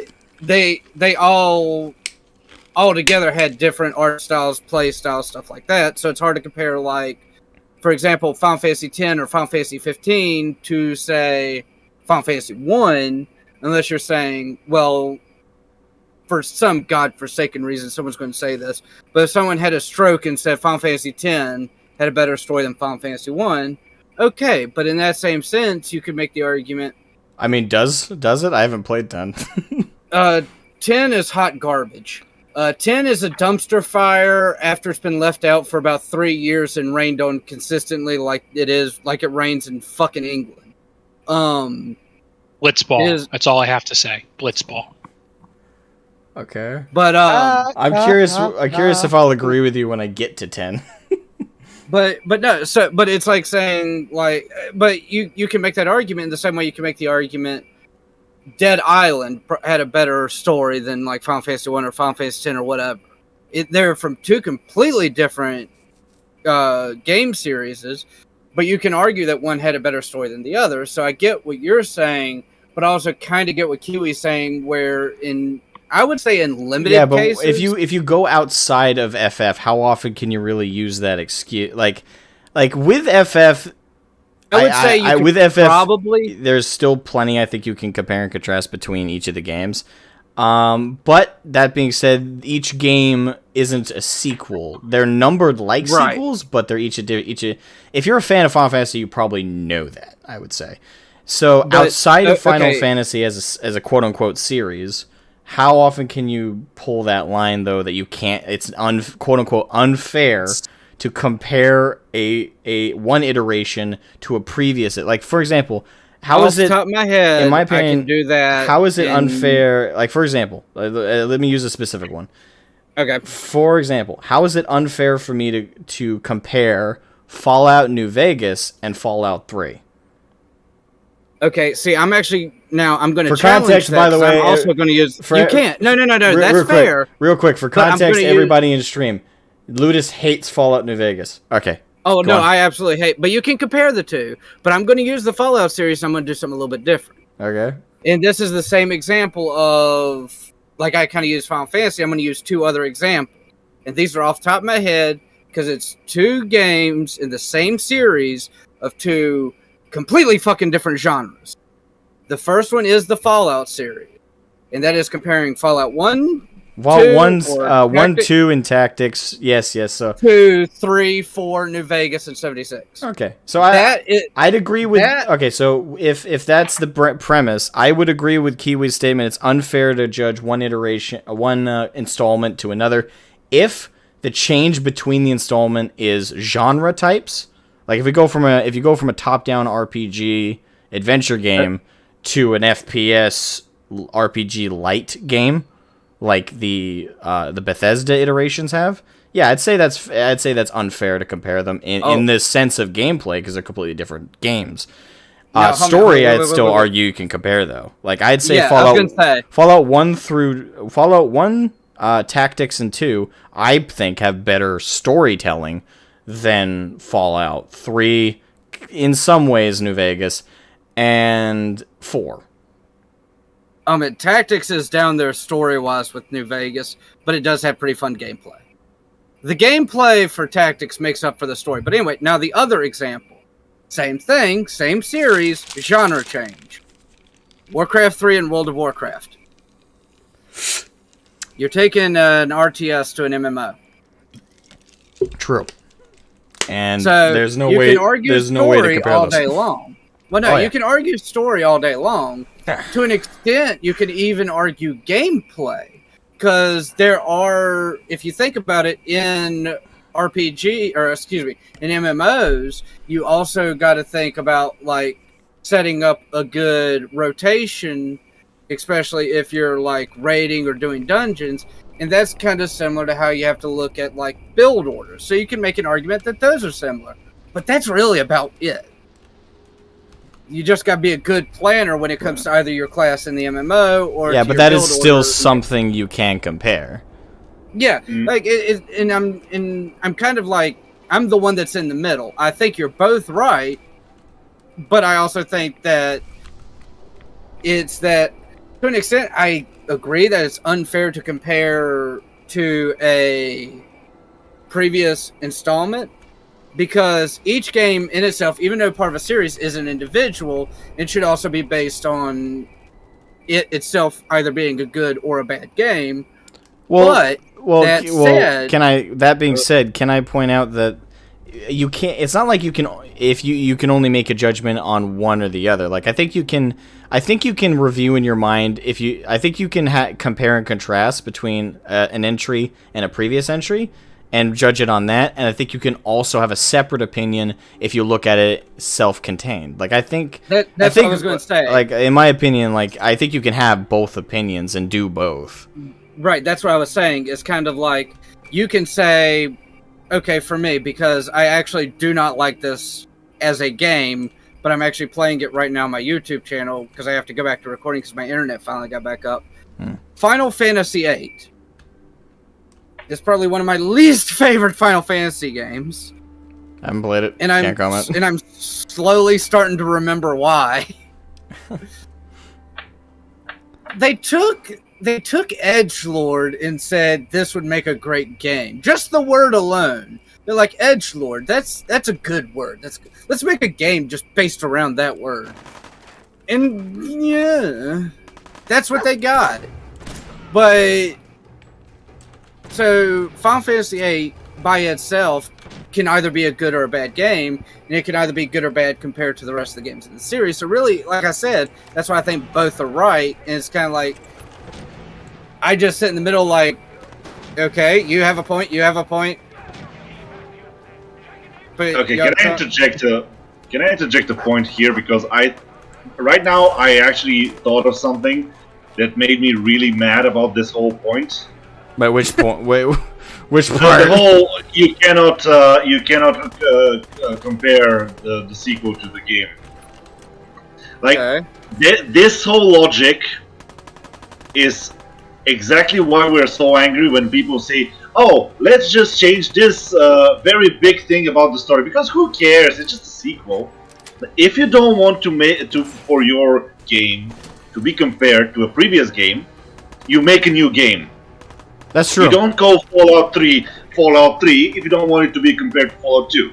Yeah, like that's another aspect. Like if you're afraid, that's why I said earlier, like that's what corporate shills say. Like corporate shills are the ones who constantly say like, oh, you can't, you shouldn't compare this to a previous iteration or whatever. Like that's the kind of thing that they say because they understand that the original is whether it's subconscious or conscious, they understand that the original is objectively better. And they don't want to be told that they're playing a lesser version. So they create a force field around it. Basically, Well, I was gonna say, like, I think that statement, they shouldn't even make that statement, like, don't compare it to previous iterations. But I do think sometimes if you do compare it to previous iterations, it will skew it a bit. Again, take the example of Fallout 1 or 2 to 3 or New Vegas. Because you're comparing now a top-down RPG to a first-person shooter RPG. Okay, but then why make it a Fallout game if you're not ready for comparison? Well, you can compare them. It's just because you can't compare them on gameplay. Yeah, you can't compare them on gameplay. Because it's different genres. Story, so but what you're all saying is just context matters. The most you can do is compare. Like the most you can do gameplay wise for comparison is which do you as an individual prefer? Yeah, like, do you prefer top-down RPG adventure style, or do you prefer, the FPS VATS thing? I mean that's fair, but still, the thing is, if you go by genre, then you can say, okay, I'm gonna take the genre, I'm gonna take the first-person shooter, then I'm gonna compare it to other first-person shooters. Okay. Like you always make comparisons. That's how you judge things. Yeah. And if we're not saying that that's... No. The thing is, if you take something and say, oh, it's not fair to judge a game by its previous titles. The game exists because the previous titles exist. That's the whole idea of a sequel. So you cannot have the sequel always before... going to be. Yeah. That's always going to be a comparison, no matter what. So it's even if it's not fair, it's going to happen regardless. So you have to be ready for it. Yeah. Also, no one's gonna make a sequel to a very shitty game. True. Like that's not gonna happen. Wait several years, and maybe, just maybe, if there's a small loyal fan base, potentially, like they can get like a rehash or a retry that can maybe be good. Yeah, but then you're betting on comparing the game, and then you're betting that people would see your game, they'll remember the old shitty stuff, and they'll say, "Oh my god, it's so much better than that shitty old stuff." Like it's still comparison. What was that Zelda game that sucked? Which there one? was a Zelda one. Did you know unless we're just counting the CD-ROM ones. Was Wind Waker the bad one? Because I remember one doing like critically bad. Wind Waker was Wind Waker. I think people, it's because the previous game was Ocarina, so people were shocked by the design. I think it was the art style shift that most people were kind of up in arms about, but I love Wind Waker. So that's the thing is people like the gameplay, but a lot of people were like treated it negatively because it was different from its predecessors. Yeah, it was more cartoony in art style. I mean, I find that hard to believe because all Zelda console games were highly rated and still considered the most highest rated games of all time. Skyward Sword was a little lower than the rest, but now if you're talking about like the handheld ones, there were some really great ones, but like Phantom Tracks was really yuck, and that one was a continuation of the story of Wind Waker, but that one was just kind of shitty. And then there was the Minish Cap, which was also kind of shitty, but all mainstream console Zelda games have like an average rating of 8 or higher. So to think one of those, I find that very hard to believe. Unless you're looking, like I said, looking at those old CD-ROM games from like the early '90s, if you know what I'm talking about. Oh yeah, those were terrible. They Absolutely, were hilarious. I agree. Though. Those were terrible. Yeah, no one They're remembers so hilarious them. and memeable, though. So there's that Also- you get out of them. Also, let's not forget we have retrospect, so Oh, whoops. it's kind of hard to actually make the point.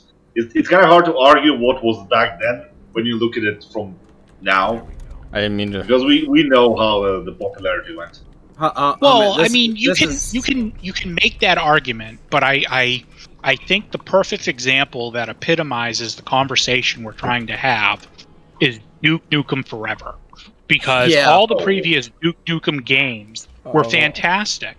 Duke Nukem Forever came through as a niche and could have been critically acclaimed, but the problem is it maintained that same style of gameplay in a newer engine. Granted, the graphics weren't fantastic, but you know, I can forgive that. I love Duke Nukem. Was he a steroid popping idiot? Absolutely. Loved it. Did it have boobs? Sure, that was great. But the core gameplay that made Duke Nukem what it was updated, but it updated to a generation that was not acceptable. It stayed very much the same, and it was like, you know, the old school Resident Evil. It was like controlling a tank, which, you know, when you look at Duke Nukem, that's what he is. But the shooting didn't feel as good as it could have been, because we have games like Call of Duty. We have, you know, even other games like Years of War, and even to a lesser known extent, Resistance. You know, these were genre-defining shooters for their respective consoles, and they were fantastic. And they brought back this thing that people had been dying to see, and they brought it back poorly. So to hold this game in comparison to its previous iterations, all of its previous iterations were far better than this one. And that was because they didn't have enough foresight to really update the game to today's standard. Alright, just to let you guys know, Kiwi says the genre wasn't even his point. So the one... Okay, so the only... the only olive branch we could give you, and it's not even your point... And I even wouldn't agree that the genre is not taken into account. Oh boy. So here's something. I got kind of an interesting surprise, because I was trying. I wanted to do some. I wanted to figure out which game it was, and it's looking like it's Skyward Sword was the worst. But it was like every mainline Zelda game ranked from worst to best. The top 5 really kind of fucked with me. I mean, like, the first 2 made sense. 3, 4, and 5 didn't. 5 is Wind Waker. 4 is Majora's Mask. That's actually my number 1 personally, but... Number 4 was Majora's Mask. Okay. Number 3 is A Link to the Past. 2 is Breath of the Wild. And 1 is Ocarina of Time. I can kind of agree with that. That feels realistic. I tend to stick Ocarina in the middle. Like, the only reason why it gets there is nostalgia, but I like some of the other games a little bit better. I'm surprised A Link to the Past was up there. And for me, it's Wind Waker and Breath of the Wild are tied at number 1 for me. See, I can't really fathom Ocarina of Time not being number 1. Duke Nukem is a bad example considering number 3 for me. Its development. Okay, so Earface4 also, first of all, welcome to the stream. But Earface4 says Duke Nukem Forever is a bad example considering its development history. Well, the thing is, that's another. Well, that was the point that I was trying to make, though. That that's another can of worms. Comparing things. That's another can of worms when it comes to comparing and contrasting games, especially my thing with when it comes to like the development thing. It's one thing if it's a game that was in development and then it was canceled because it was that bad they couldn't get it out, something like that. Like, fine. My big thing is I don't care how horrendous the development was. If you charge me money for a game and I buy it and I play it and it's a broken piece of shit, I don't care. You sold it. I'm gonna judge it. I'm gonna judge it as what you sold it as, a complete finished product. A $60 product. Unless you didn't charge me $60. You charge me nothing, I'll judge it as a free game. You charge me $30, I'll judge it as a $30 game. But, you know, whatever you charged me money to play this game, I will judge it based on what I was charged. The development be damned. Like, I get it. There is some hellish development cycles where devs go through hell and there's a bunch of turnover rate. I get that. But the thing is, I think a lot of people forget that there's a difference between an excuse and an explanation. That's what we call an explanation. It's not an excuse. You still sold the fucker for full price. You sold it to me for money. Meaning you thought that this thing was of quality to be worth money. So I'm one of those people. I'm not going to factor in dev crunch. I'm not going to factor in turnover rate. I'm not going to factor in any of that shit. I'll acknowledge it, but I'm not going to factor it into a review or to a comparison. I'm comparing the raw product that you charged me. End of story. I don't think that's unfair. I mean, if we had a say in development and crunch time and stuff like that, we would have had a lot less problematic games. That's the thing. They make the decisions and then they trying to say us, oh, we made the wrong decision, but you forgive us, right? Earphase 4, don't make it again. Earphase 4, I know what you're doing there. No, that's not the case. Now, it is the case if there's like a demo or something, like you get to test the game out. Like, if I get to test the game out for free before buying it, and I know what it's going to be worth, then you're right. I bought it thinking it was worth $60. But half the time when it comes to video games, the only hint that we have of what the game's quality is the trailers, which are designed to sell the game, may I add, and gameplay showcases, which are notoriously faked nowadays. And need to remind everybody here of Anthem? That game looks sexy as fuck for the quote-unquote gameplay showcase they had at E3. How did it look when it came out? Loading screens, now, be damned. Now, I'm gonna again play a little bit devil's advocate here. That's your specialty. Yes, it is. Because I actually have a few early access games on my Steam account.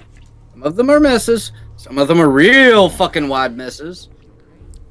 But not all of them. And that is on me because I'm the one making the choice to fund them or not, essentially. A good example of this being being one of the better ones is have you heard of Satisfactory? No. I don't think. I know about that one. Have you heard of Factorio? I've played Factorio. I played Factorio with you. I don't remember. I'm after stream. I'll tell you about this past month for me. You know some of it. You don't know all of it. Today got a hell of a lot worse. I'm trying not to bring everyone down. Satisfactory is kind of like Factorio. It's still in early access, so there's not as much as not as much like materials or like final products, but it's in 3D. It's really damn cool, actually. Let me see what other. I have one, Medieval Dynasty. That's in early access. That's actually a really fucking fun game when I find time to play it. I mean, early access, that's kind of buyer beware. Yeah. In early access, the thing is, early access would carry more weight to like what that means. If so many games right now that are coming out, at least on Steam, didn't get that tag. I agree. Actually, here's a game that isn't early access. It was made by, I think, literally 3 people.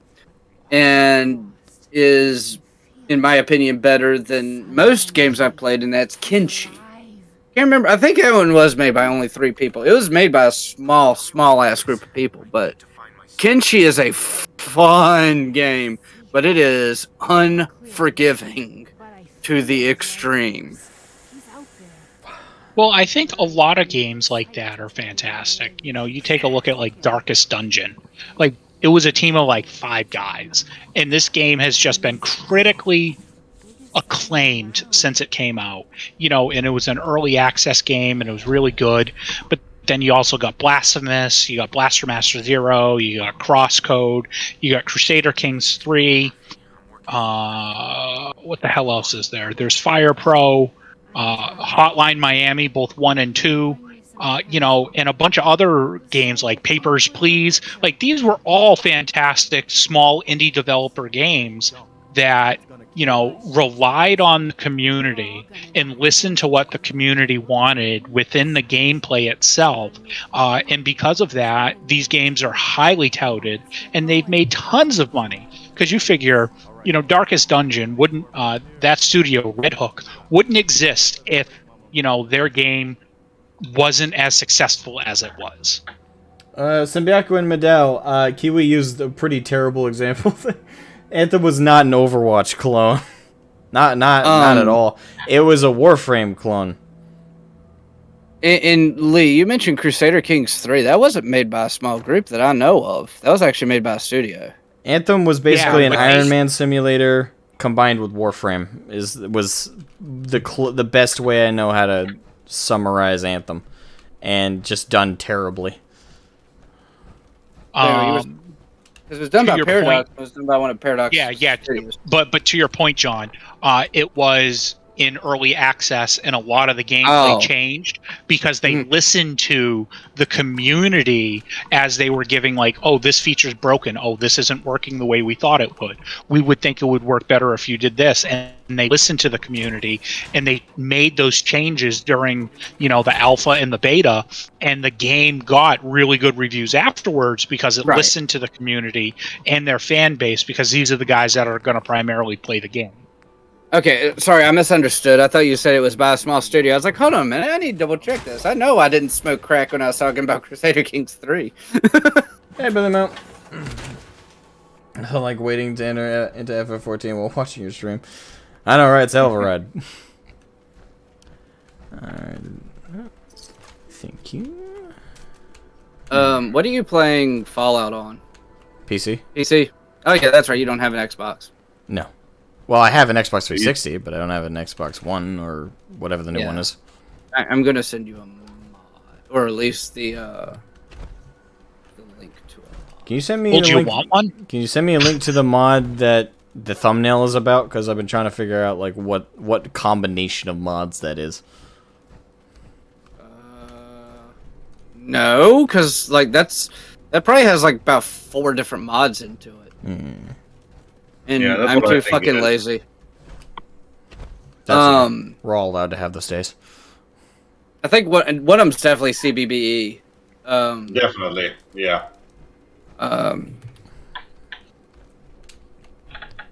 Kiwi is... the Space Marine. Kiwi is begging me to let him into the VC.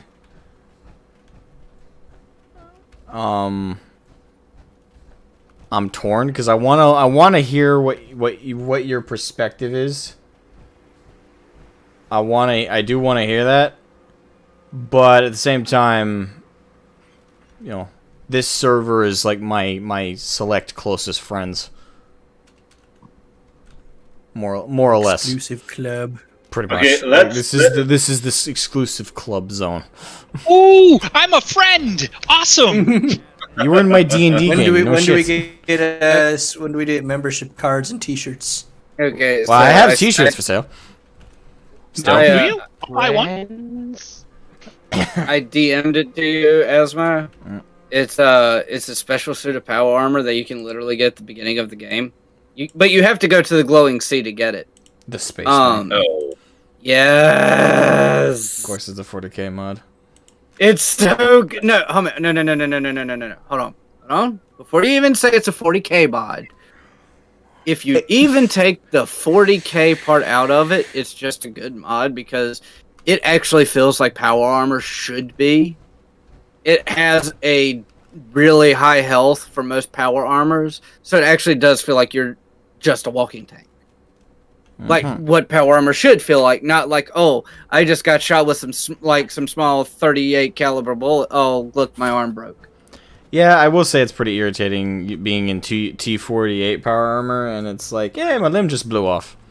The hell? Yeah, no, Isn't eventually it Power will Armor break. a rip-off of Warhammer anyways?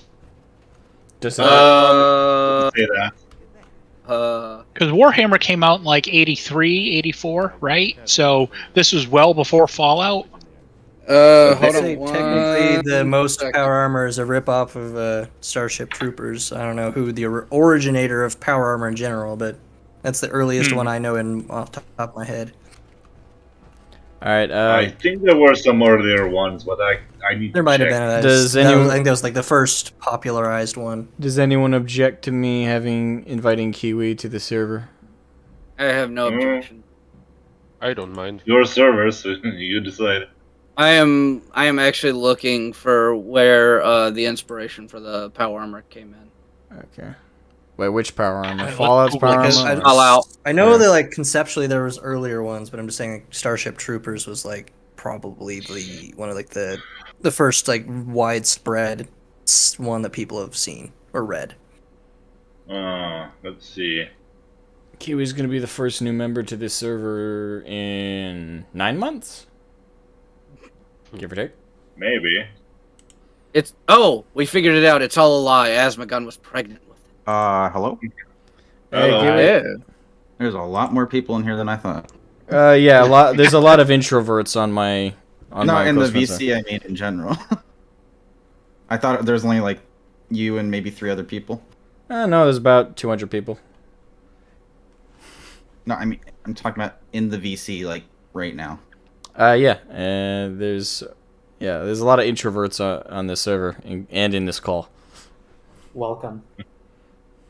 Well, so we've gone past so many points that I really wanted to talk about.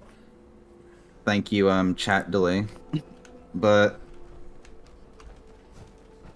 I suppose my main point, and this is Asmogan's gonna like bring up the point with, oh, you can't blame a publisher for releasing a game because they still released it, so it should be good.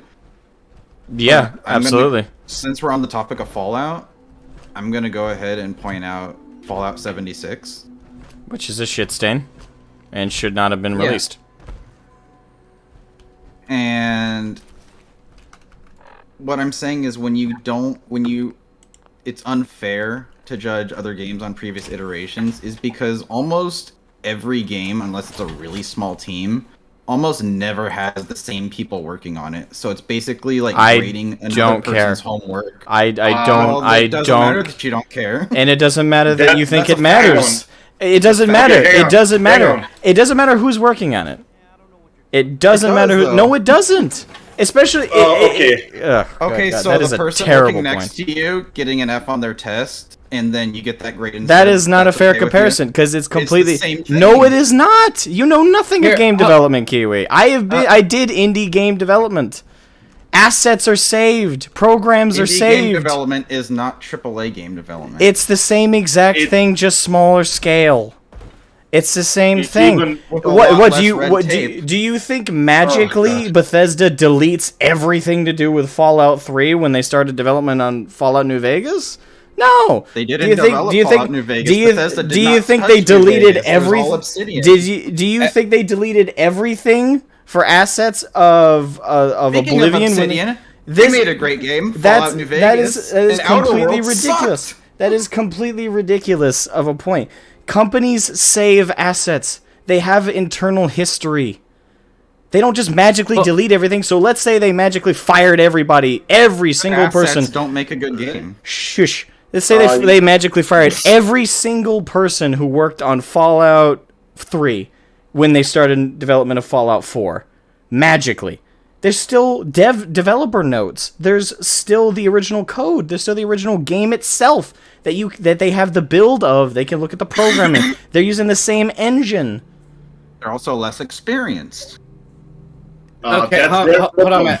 Now, hold on. I want to chime in on this one. Oh my god. Someone else, please. First off, you did say one thing wrong, and that was that Bethesda didn't have anything to do with New Vegas. Actually, they did. They had Obsidian develop it. Thank you both for the super chat, man. Thank you. How you doing? But they did have a hand in what direction Fallout New Vegas went. It was mostly up to Obsidian, though. They were basically just given a sandbox. Bethesda still was like, okay, you can and can't do that. Because they want to make sure the lore is cohesive. They're not just going to let them rewrite lore. Bethesda doesn't give a shit about the lore. Let's kill that cow right now. For the cause. I mean, story-wise, no. Environment, yes. Oh, God. No. Look, I've got over 10,000 hours in Fallout games. And? Same. I know what I'm talking about. Okay, same. Because nobody has ever praised Fallout for its storytelling through narrative. It's always not while Bethesda's owned it. That's for damn sure. Actually, that's not entirely true. I think that the narratives for even some of the newer Fallouts, and as much as I fucking despise New Vegas, it probably had the best DLC out of any of the. Oh yeah, I'm not saying like the narrative is garbage. I'm just saying it's not touted for those reasons. Yeah, because Bethesda owns it now. Okay, World of Warcraft isn't known for its story. Well, Bethesda itself is now owned by Microsoft, so hopefully that'll cause some kind of improvement. At the very least, on the technical side of things. But now. Okay, I pray to whatever deity that exists in this universe, please, Microsoft, bring someone in and get the whip out with whoever does QA testing on these fucking games. But again, to be kind of the middleman between you, if there is anyone who does QA, in between you, Asmogan, it goes back to kind of what me and Asmogan said earlier. If it's completely transitioning to a different genre of game. For instance, Fallout 2, Fallout Tactics to Fallout 3 from a top-down adventure RPG to an FPS. Isometric. You can't really compare you can't compare the gameplay. Well, you probably could, but you'd be reaching. You could compare story. You could maybe compare environment, but I damn well dare you. I just want to say, Kiwi, the more I think about that comparison you used for like school and shit, the more I hate it. Like the more the more I hate it because it's just so wrong in every single way. Let me get to that one. It's just so wrong because in class you're not allowed or encouraged, unless it's a group project, to work with others. And for quizzes and tests, you're supposed to do it on your own merit. It's a test, but game development doesn't work like that. They're making a product. They work together. It's a team, and every developer worth their salt, indie or AAA, will keep dev notes. It all comes down to experience. So it does. Oh my god! Oh my fucking god! Let me take this one. I got the answer to this, but you didn't let me get my head hurts. A better example that you could have used than the test example would have been if you're in an English class and you all had to write a short story connected to each other, but someone decided, yeah, fuck it. You have A, B, C, and D all writing these stories, and they're all supposed to be connected somehow. A decides for a medieval story. B decides for a medieval story. C decides for a medieval story. 4 decides for a space opera. Let me know if there's any way I can help. Anyway, there's a disconnect there. It could have. Thank you both for the super chat. Thank you. It just works. Yeah.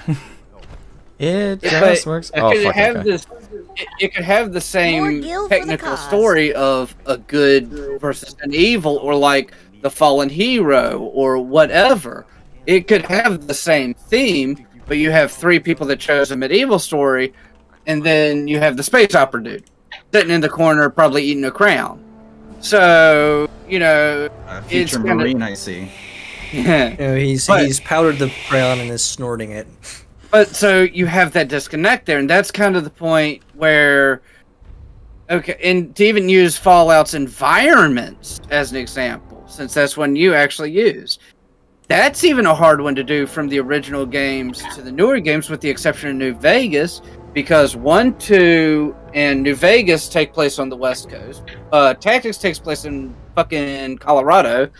I'm not really speaking about geographically. I'm talking about how they tell the story through the environment. Things you find, like yes and no. all the tapes that are left behind, entries, even just the positions of like dead bodies you come across. Again, yes and no.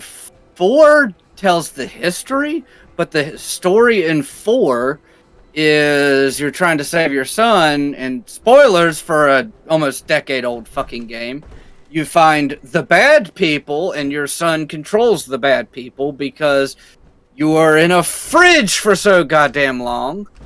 But, you know, that's the story. Yeah, there are other little extra tidbits of lore there that give you a little bit on the history, just like little num num num num num num num num that, you know, may not even tell you, might just hint at something. You're also completely at liberty to ignore the story and make your own, which is what I did. Absolutely. And that's why I have probably about 10,000 hours in Fallout 4 alone, because I obsessively built settlements. Like, I hated the New Vegas storyline, so I was just like, you know what? I'm just going to make my own story. New Vegas had the weakest of all the storylines of all the base games. Because allow me to respectfully disagree. Essentially, you have the right to be wrong, sir. And so do you. Any ending in New Vegas. I do think that was one of the things that actually crippled New Vegas. Is I think that especially well, that too. Oh, I fucking despise that. But no, the endings itself felt kind of lackluster compared to the others, with the exception of you get to choose either between the NCR, who treats everyone like shit, the NCR, who is the Fallout answer to the Imperium of Man. I mean, they're doing it's not out of ill intention. Before you go out on your rant, Ludus, I have one last thing to say on Kiwi's point before I completely erase it from my brain, because the more I think about it, the more it's just I'm like, I need need to print this shit off on paper and put it in a shredder, please. But don't get mad. I'm not getting mad. It's just so stupid. I'm sorry. There's just not stupid. Yes, I'm sorry. I love you, Kiwi, but it's stupid.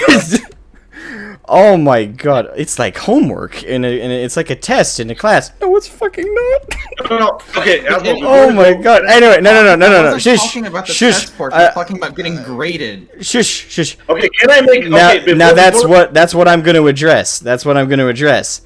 The judgment of whether a game is shit or not, it's not on the dev. Like some people do. Some people are like, oh, the devs should crash and burn. No. I say fuck the game as a game. Say, this is a piece of shit, don't buy it. And the people who made it should be ashamed. And when I compare it to a previous iteration, I'm comparing it because it itself invites that comparison, because it says it's the same type of game, or it's the same game, it's a type of game in the series with another number in front of it. It's inviting that comparison. If it didn't want that comparison, it should not have called itself the same thing. If you don't want to be compared to, if you don't, they do. They do. That is the most dumb thing. Who gives a shit? Who gives a shit? Doesn't matter. That doesn't matter. Who can think rationally give a shit. No, it doesn't. You're not thinking rationally at all. You're completely illogical. That's what an irrational person You're would like, say. You're like, hey, you can't judge, you can't compare this thing to a previous game. Why? I'm not saying you can't. I'm saying it's unfair. Which is not unfair. They have all the resources. Well, hold on. Okay. Like, if it's switching genre, then Let's not even talk about genre. Let's talk about. Okay, I got two examples. The first one was 76 in Fallout 4, right? Fallout 4 was made by their A team. Fallout 76 was made by the B team. Now let's take a look at Dark Souls 1 and 2. Two completely different development teams. Yeah, but they had the same resources. No, they did not. They did. They had the same code. They can look at the code, see how things are done. They okay, can reference. And the dev notes. Okay, That's hold on, how wait. it's done. I have a better answer to this one. I have a better answer to this one than talking about resources or anything like that. Witcher 3 and Cyberpunk 2077. Completely different. Why? Oh. Same devs. I mean, I've never Same played devs? Witcher 3. I've heard it's the same thing. I also like Cyberpunk 2077 based on some of its merits. Some of it's lacking, but I still enjoy the game. Me and Asmogan have both played this game since launch. And yeah, I mean, I like it, but I have to admit that it is hot garbage sometimes. I've grown to hate it quite That's a what you're lot gonna more. have when anything gets overhyped. It's not even a matter of overhyping. It's Okay, not a matter fine. of overhyping. If I fall through the ground while driving, and the game hard crashes, that has zero. I'm sorry. talking about that has bugs. zero to do. But that's part of the game quality. That's what you judge it on. Well, hold on one That's second, what you say that Asmogan. it's a piece of shit. Asmogan, I'm going to preface my next argument Oh with an my- apology, okay? Okay, go ahead. I apologize because I am about ready to do my bad take. My Okay. bad take that you really hate, but it helps Which your one? argument. Which one? Dawn of War 3. Oh god, here we go. But you hate it, but this actually helps your argument. So you got to pick. Okay. Dawn of War 3. Critically, people hate. Okay? Critically, almost perfect hatred for this game. I enjoy this game. I do. That does not make it any less bad because I enjoy it. To me, it is actually an average to very slightly above average RTS game. I have played RTS games for... Oh, fuck. How old am I again? About 27 years. I was about to say, it better be older than I am. So. This many. So, I You have didn't played... even know of your arms. That's how So- old I am. So I have played RTS games for about 27 years. I have played them since I was very young. CNC I would Generals better be on that list. Do what? Command and Conquer Generals better be on that list. Nope. Okay. I have not played any of the Command and Conquer games. That's it. You're a disgrace. How? I just haven't. It was never in my... Flog yourself. But compared to other RTS games, on its baseline, Dawn of War 3 for me was not bad. Oh, whoops. It should not have been a Dawn of War game. That fucked it. The name fucked it, but it was not a bad game on its own. However, it had its issues. So, it had a lot of issues.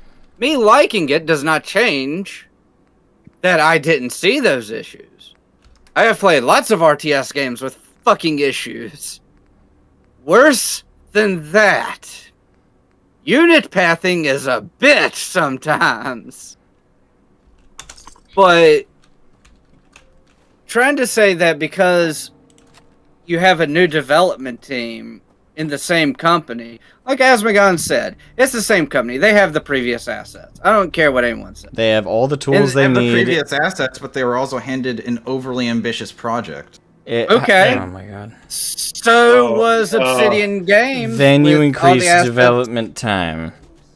Yeah, so Obsidian Games was given Fallout New Vegas and given access to the assets from Fallout 3, and that was overhyped out of hell, and that was a critical success, even though, again, opposite from Dawn of War 3 for me, critical success. I just despise that game.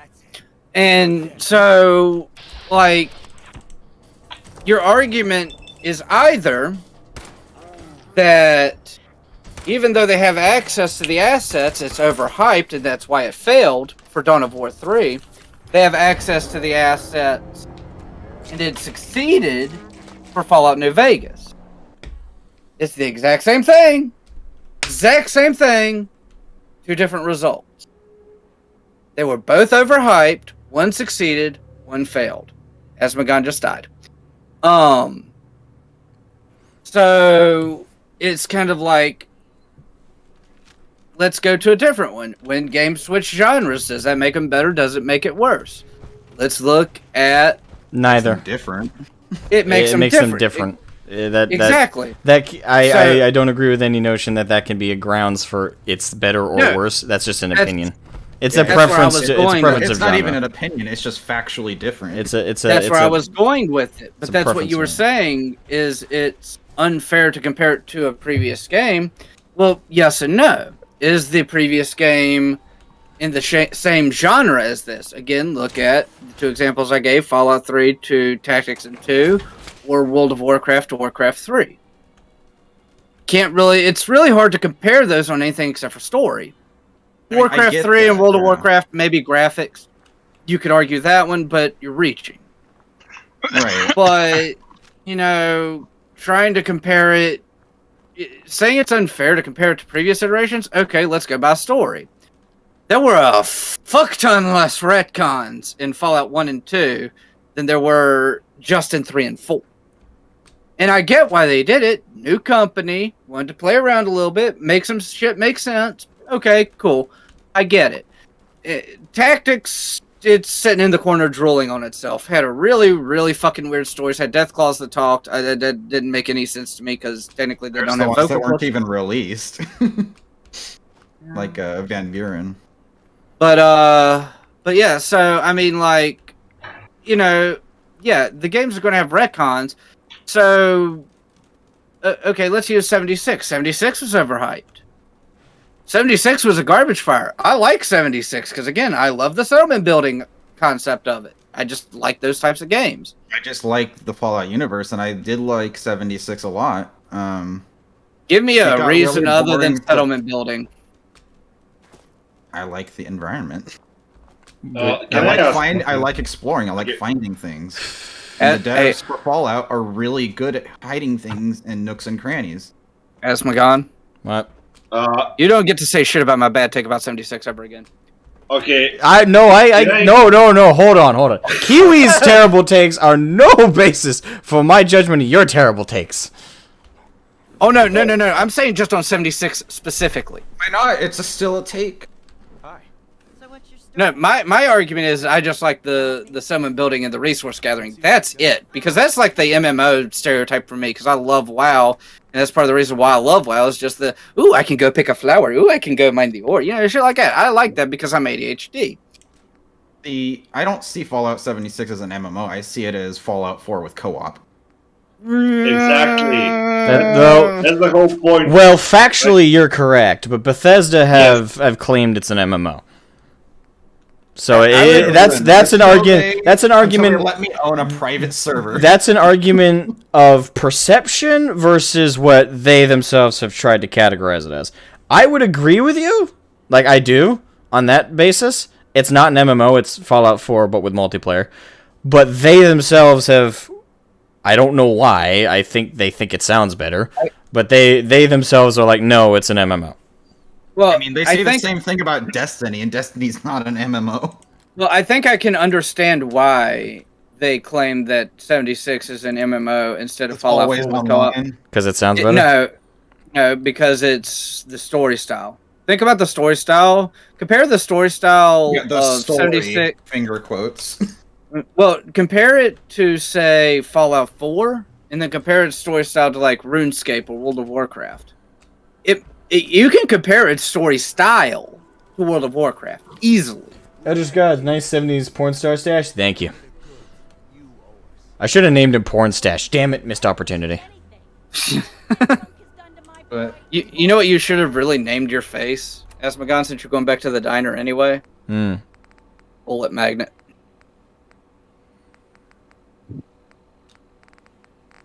Okay, so I don't think if we can cut. Sorry, go ahead.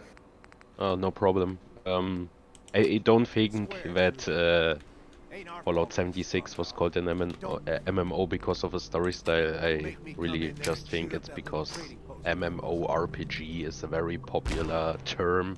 Oh no, I agree with that. I'm just saying it's probably easier. I'm saying like I have an easier time saying it's an MMO because it does have almost an MMO play style as opposed to like a standard RPG play style like Fallout 4. That's what I was saying. It has MMO elements. I wouldn't really say it's an MMO. Like, yeah, it technically has bosses that you have to take with multiple people to take down, but to Not say it's an necessarily. MMO, yeah, it has raid bosses, so yes. You don't need people to take them down. Okay, yes, because there's always a way to cheese Bethesda games, yes. It's not a way to cheese. It's just if you grind for fucking ever, you can sell it. But, I actually wanted to go back to the Zelda conversation. There was a Zelda conversation? It was a tangential conversation. To make some point about something. I love how Asmogan's like, wait a minute, at one point we talked about Zelda? I'm the one that brought it up! I forgot. But, yeah. Reverend Norris, thank you for the super chat, man. Thank you. I should probably stream Fallout more often. Jeez, how many shekels is that in burger bucks? I think that's $10. Swedish krone. So I think that transfers to around $10 USD-ish. I don't know the exact transfer. I don't care. The generosity I appreciate though, man. I have a fascination with currency. I'm not like trying to be mean or anything. Keep on keeping on, Asmo. You are awesome. I appreciate it, Reverend. Thank you. More You're even more awesome. You're twice as awesome as me. About sorry, go ahead. Don't take my job. I'm the Jew here. He is actually Jewish, by the way. I'm just saying. Cancel culture. Do not cancel me, please. He actually is Jewish. Thank you. Cancel him. No, I'm Jewish because of Geekus Theoreticus. True. I do have some new people here, though. I just want to get a Marine with a Star of David on it, like right there. So, because I am unimaginative. Yeah, I just wanted to express my bad take, what most people call it. I Ocarina of Time. God damn, he really is trying to take my job. Revolutionary, yes. Ludus and I have been such good friends for so long, but we don't agree on nothing. I'd say for me, it's a decent game, but it just carries too much nostalgia for me to not put it high up in a list. It's just it was a childhood. It was a childhood game. Like N64 was my first game, and that was one of the first games I ever played. So there's a lot of nostalgia attached to it. I mean, Link of the Past is one of the first games I played. I was surprised it was fucking 3 out of 15 of that list. Also, whoever said Minish Cap was bad, take that back. Where was Minish Cap? I don't remember when it was. No, it was on the list. Was it? Yeah. I wouldn't put it that high on the list. I mean, every Zelda game I've ever played, I have thoroughly enjoyed. Holy shit! I'll say that much. Reverend Norris, thank you for the $100 dues and 1,000 Swedish crowns. Jesus Christ! Hashtag out Jude. Nice. Damn, it really be like that. Out of 17, it was Minish Cap, right? It's SEK. I believe that's Swedish crowns. It is. Minish Cap is 10 out of 17. I think the only reason people didn't like Minish Cap is because the same reason people didn't like Wind Waker is because it was a departure from the normal art style. Like, I didn't mind the game at all. Like I said, every Zelda game I've played, I've generally liked. Minish Cap had it's some sort of absolute bangers. There's a tier to it, but of the big ones, like Skyward Sword was the most disappointing, but I still enjoyed it because fundamentally, I think Ocarina is like the most overloved. It's nostalgia. I'll say that straight up. It's entirely nostalgia. Because if you go back to it, Z targeting is a mess. Just moving Link around is like requires a science degree. So, I would like to think that this is my moment to shine here. So I would think shine luminescently. I think the guys that think that Ocarina of Time is more of a nostalgia thing. So I'm creeping into my 40s here, so I have far more experience than a lot of you guys here. And with that being said, I was 30s, so Yeah, I was, I was almost 20 when this game came out. So, I was able to appreciate it, not from a nostalgia standpoint, but from coming from Atari, coming from Nintendo, then to Sega, and all of the peripheral that included the Sega, to a Nintendo 64 and PlayStation. Asma didn't get the cheesecake. Nope, I did not. So, the game, as it came out, has to be taken into account of the times that we were in. It's not a nostalgia thing, it's more about the technical marvel of the Nintendo 64 itself. Compared with rivals, it was severely underpowered. Well, you don't have to explain this. No, hold on. You've had more than ample opportunity to speak. Please provide me the same example that I've done for you. Fair. This is not nostalgia. This is a game that came out that revolutionized the entire series moving forward. I think that is why that game is held in such high regard. It's the fact that it was groundbreaking on a groundbreaking system that was still utilizing cartridges when everybody else was moving to disc-based systems. The game was just absolutely fantastic. And depending on who you ask, Majora's Mask is better. But the thing still stands up to today. You look at the re-release that just came out on the Switch, in that game, now people get to experience this game updated the way to standards of games that we accept as normal games today, now have all those patches and updates, and it's still, you can pick that game up and have an absolute blast with it. There is no nostalgia goggles when playing this game. This game holds up to today's standards, and it's still a fantastic game. Yeah, I can get behind that. I was saying for me though, I have nostalgia goggles, so maybe my judgment is somewhat fogged by it a little. But I can understand that as it was kind of a fulcrum game, a sort of a tonal shift of the series in terms of moving into the 3D kind of style that we like. Yeah, when speaking about Ocarina, I never doubt its technological prowess and how many doors it opened. More gil for the cause. But I mean, and this is going to be with any sort of game that's like breaking the technological barrier. Sinback Medell says stream says chilling feels more like heated debate. Well, the only none of this has been heated by, at least by my standards. It's all just bants. It's just passionate. I've been flabbergasted a couple times, and I other than that, I don't know. I'm all of this has been in good spirits for me. Like, yeah. Just because it gets a little loud, like heated for me is like you're starting to like dislike the other person, and then you're throwing out personal insults. Like when you start getting like swipery, like kind of like that. when you start getting like when you turn away from the subject and you start like throwing jabs and barbs, and you're being directly hostile. I call that heated. That's when it's heated. If it's just loud or it's just like everybody's like enthusiastic, I think that's just passionate. I think that's just like people we're animated. I'd say is a good descriptor. Like, we're very. I know you're poking fun, but I'm just clarifying for anybody who does think we're being heated. It's no. I at least I haven't been heated at all during this. Passionate over the top, yes, but I haven't been heated. So hey, Lee, a question for you. Sure. Would you say your argument would also stand true for a game like Final Fantasy VII? Absolutely.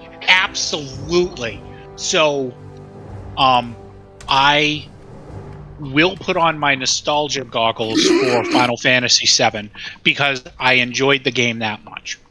I'm with you there. From a technical standpoint, the game was revolutionary for the time, for the hardware, for the capabilities, and more importantly, for a genre of games itself. Oh yeah. Now, do I find Final Fantasy VII hands down ultimate best Final Fantasy? Absolutely not. The game has a ton of rough edges. It's a very difficult game as far as some of the concepts, knowing where to go. It's not very intuitive. You probably should have a guide if you've never played and beaten the game before. As far as materia is concerned, that's just a clusterfuck. And I absolutely readily admit all of those things. But from the standpoint of there had never been a game on this scope before, I would absolutely put it in the top 5 of all-time Final Fantasy RPG games because of what it brought to the table. And on another point, I would do the same thing for Chrono Trigger on the Super Nintendo, because as far as setting the pace for a story, setting the pace for a tech-based combat system, and setting the pace for multiple endings depending on what you do during the game, even though that game is nowhere near as long as, like Tales of whatever, the last Tales, the game that just came out, it's a 120-hour play period. That game told a story that was short, concise, had maybe 20, 25 hours worth of gameplay, and it was just absolutely the best RPG to come out of the Super Nintendo era.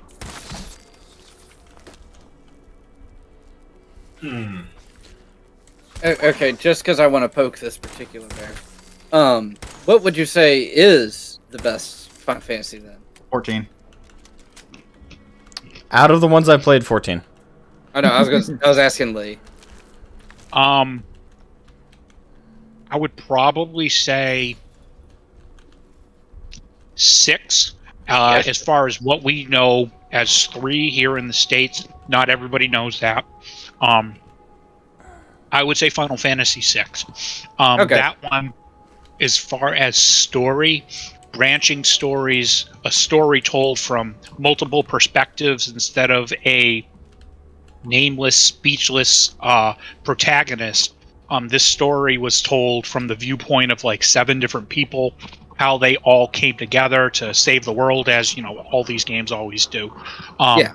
My personal favorite is 6. I would put number 1 at the top. I would put that as my top. Okay. I was just hoping you weren't going to say 8.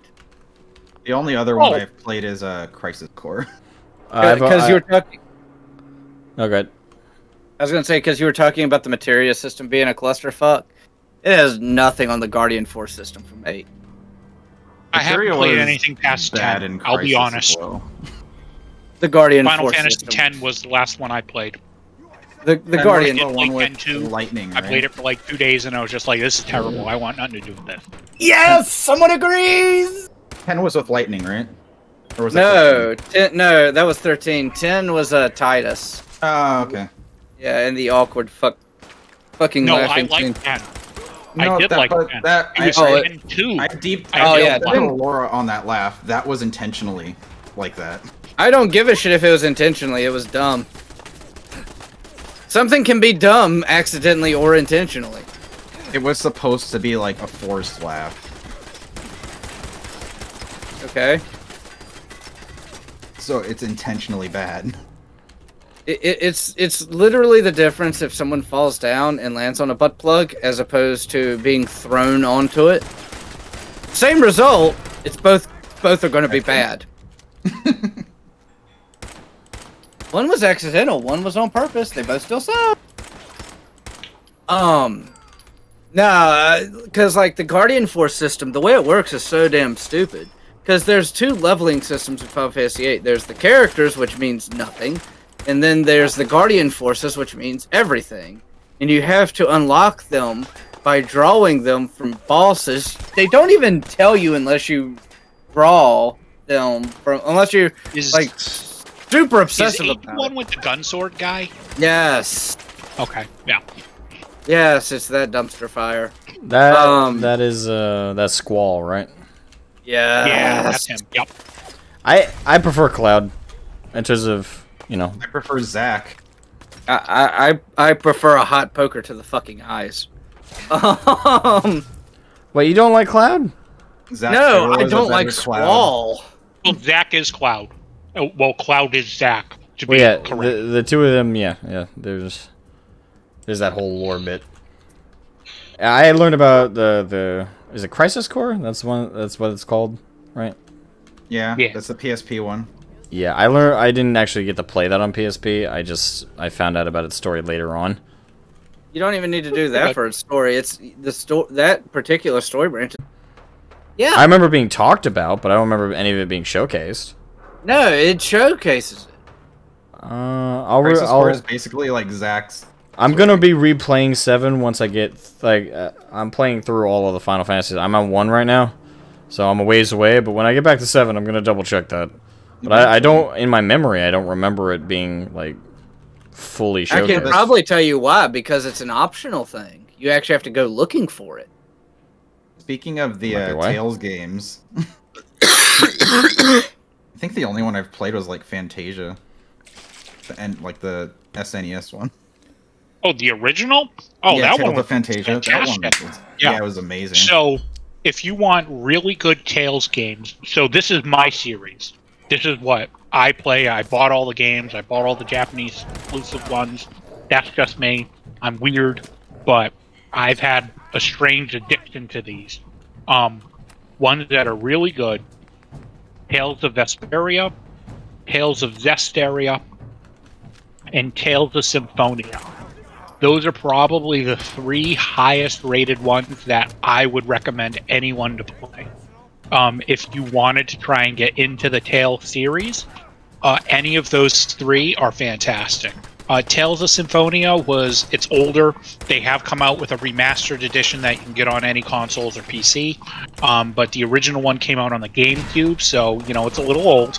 But it's really good. Isn't there like an Xbox exclusive too? Yeah, there is. So originally, Tales of Vesperia was an Xbox exclusive only for like 2 years. Then it came out on PlayStation, and then PlayStation got a whole bunch of exclusive content. And 2 new characters and a whole bunch of other stuff. But that particular release is now available across the board. You can get it on PlayStation, Xbox, or PC, so it doesn't really matter. Okay. I was gonna say, if Steam doesn't have it, you might be able to get it on like a Xbox Game Pass or whatever. Vesperia is on Game Pass if you wanted to give it a try. I would absolutely recommend that one. That's probably the highest rated one out of all recent ones. The most recent one, Tales of Berseria. Is that the most recent one? Is it? No, it's not. Tales of Berseria was the third to last one. Tales of Berseria was really good. The job system and item systems kind of jank, but the gameplay and the story is absolutely fantastic. And the current other one is Tales of Arise, which it's more of a linear path. There's not really open one of the world. newer You can't ones, really right? kind of. Yeah, that is the newest one. That one came out like 2 months ago. Yeah, because I but recall the game seeing is, that in like my Opera browser. Oh yeah, the game is fantastic. I would recommend it. But it doesn't have the same level of polish and the same level of freedom of open world movement that most of the other Tales games afforded you. But it's still really good, and I would recommend it. Yeah, I'll have to see, because I used to really like single-player games when I was young, but over the years I've gotten really disillusioned with games that don't have any sort of either really immersive like RPG aspect or some sort of multiplayer aspect. So, and generally when I see devs focusing on multiplayer and it has a single player, I see that as a sign that the single player is going to get botched. Yeah, that's why Battlefield should never have a single player mode ever. Yeah, I've noticed as I've gotten older, my dislike of other humans grows. So I try to focus solely on single player experience games, because the toxic community that seems to follow most online games, it's just too much for me. I don't want to deal with it anymore. I'm too old for that shit. Yeah. See, I'm still at the age where I'm like, I get excited when I get hate mail. What? You get hate mail? What? You get hate mail? Well, I mean, I'm jealous. I used to back in like the Xbox 360 days, where like your systems came with mics and everything. And I got death threats. Something. I got death threats. An email. That was great. I got that back during. I do get hate mail in when Dark Souls Remastered came out on Steam. Oh, okay, so like a message. Yeah, not like an actual email. Not like literal mail. No. Okay, Hate no, mail I've is- gotten a literal mail of death threats. Why? Well, are your opinions in the Warhammer community so hot that people want to kill you over it? It's actually who I don't hate in the Warhammer community that I Yeah. got death threats for. Yeah, we all know that one, huh? Yeah. Why does that not surprise me? I got death threats over that one. That wouldn't surprise anyone Oh, at this man. point. I do want I that to remember sink. that. That was terrible. I do I mean, want. I was- I do want that to sink in, though.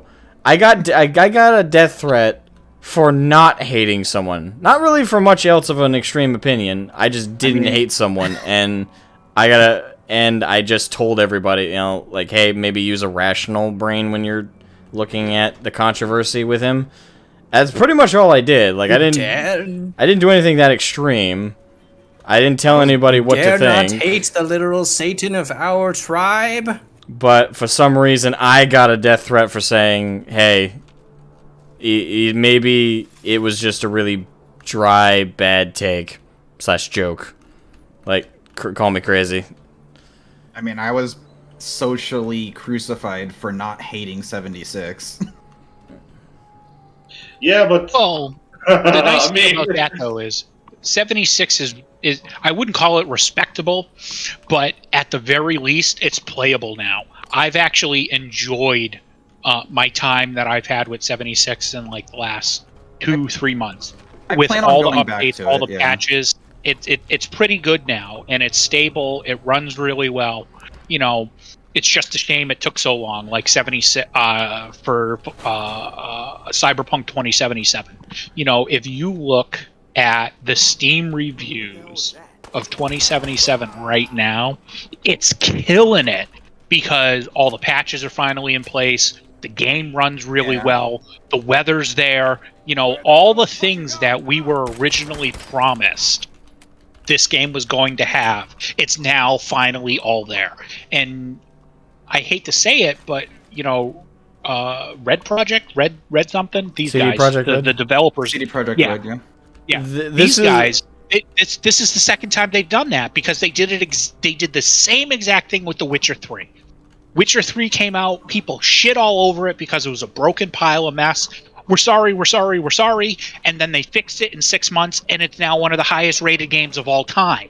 You know, And well, unfortunately, the difference is there that in CD Projekt Red didn't do the same thing with Cyberpunk. Cyberpunk still has some of the same issues it had at launch. Well, give it time. So does Fallout. People still love Fallout. For me, Fallout 76, I will never play it. I'm not talking about. I know. I'm just saying. No, what I'm Bethesda game. What I'm saying. No. Buggy. What I'm saying is though, is for 76, like you said, like you guys are talking about how it's better now and stuff like that.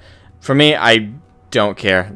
Well, yeah, it's no No Man's Sky Redemption or anything, but it's technically better than it was on release. Yeah, for me, I that was. bought the game. I bought it too. I have it. I have Fallout 70. I have Fallout 76. I will never open it again.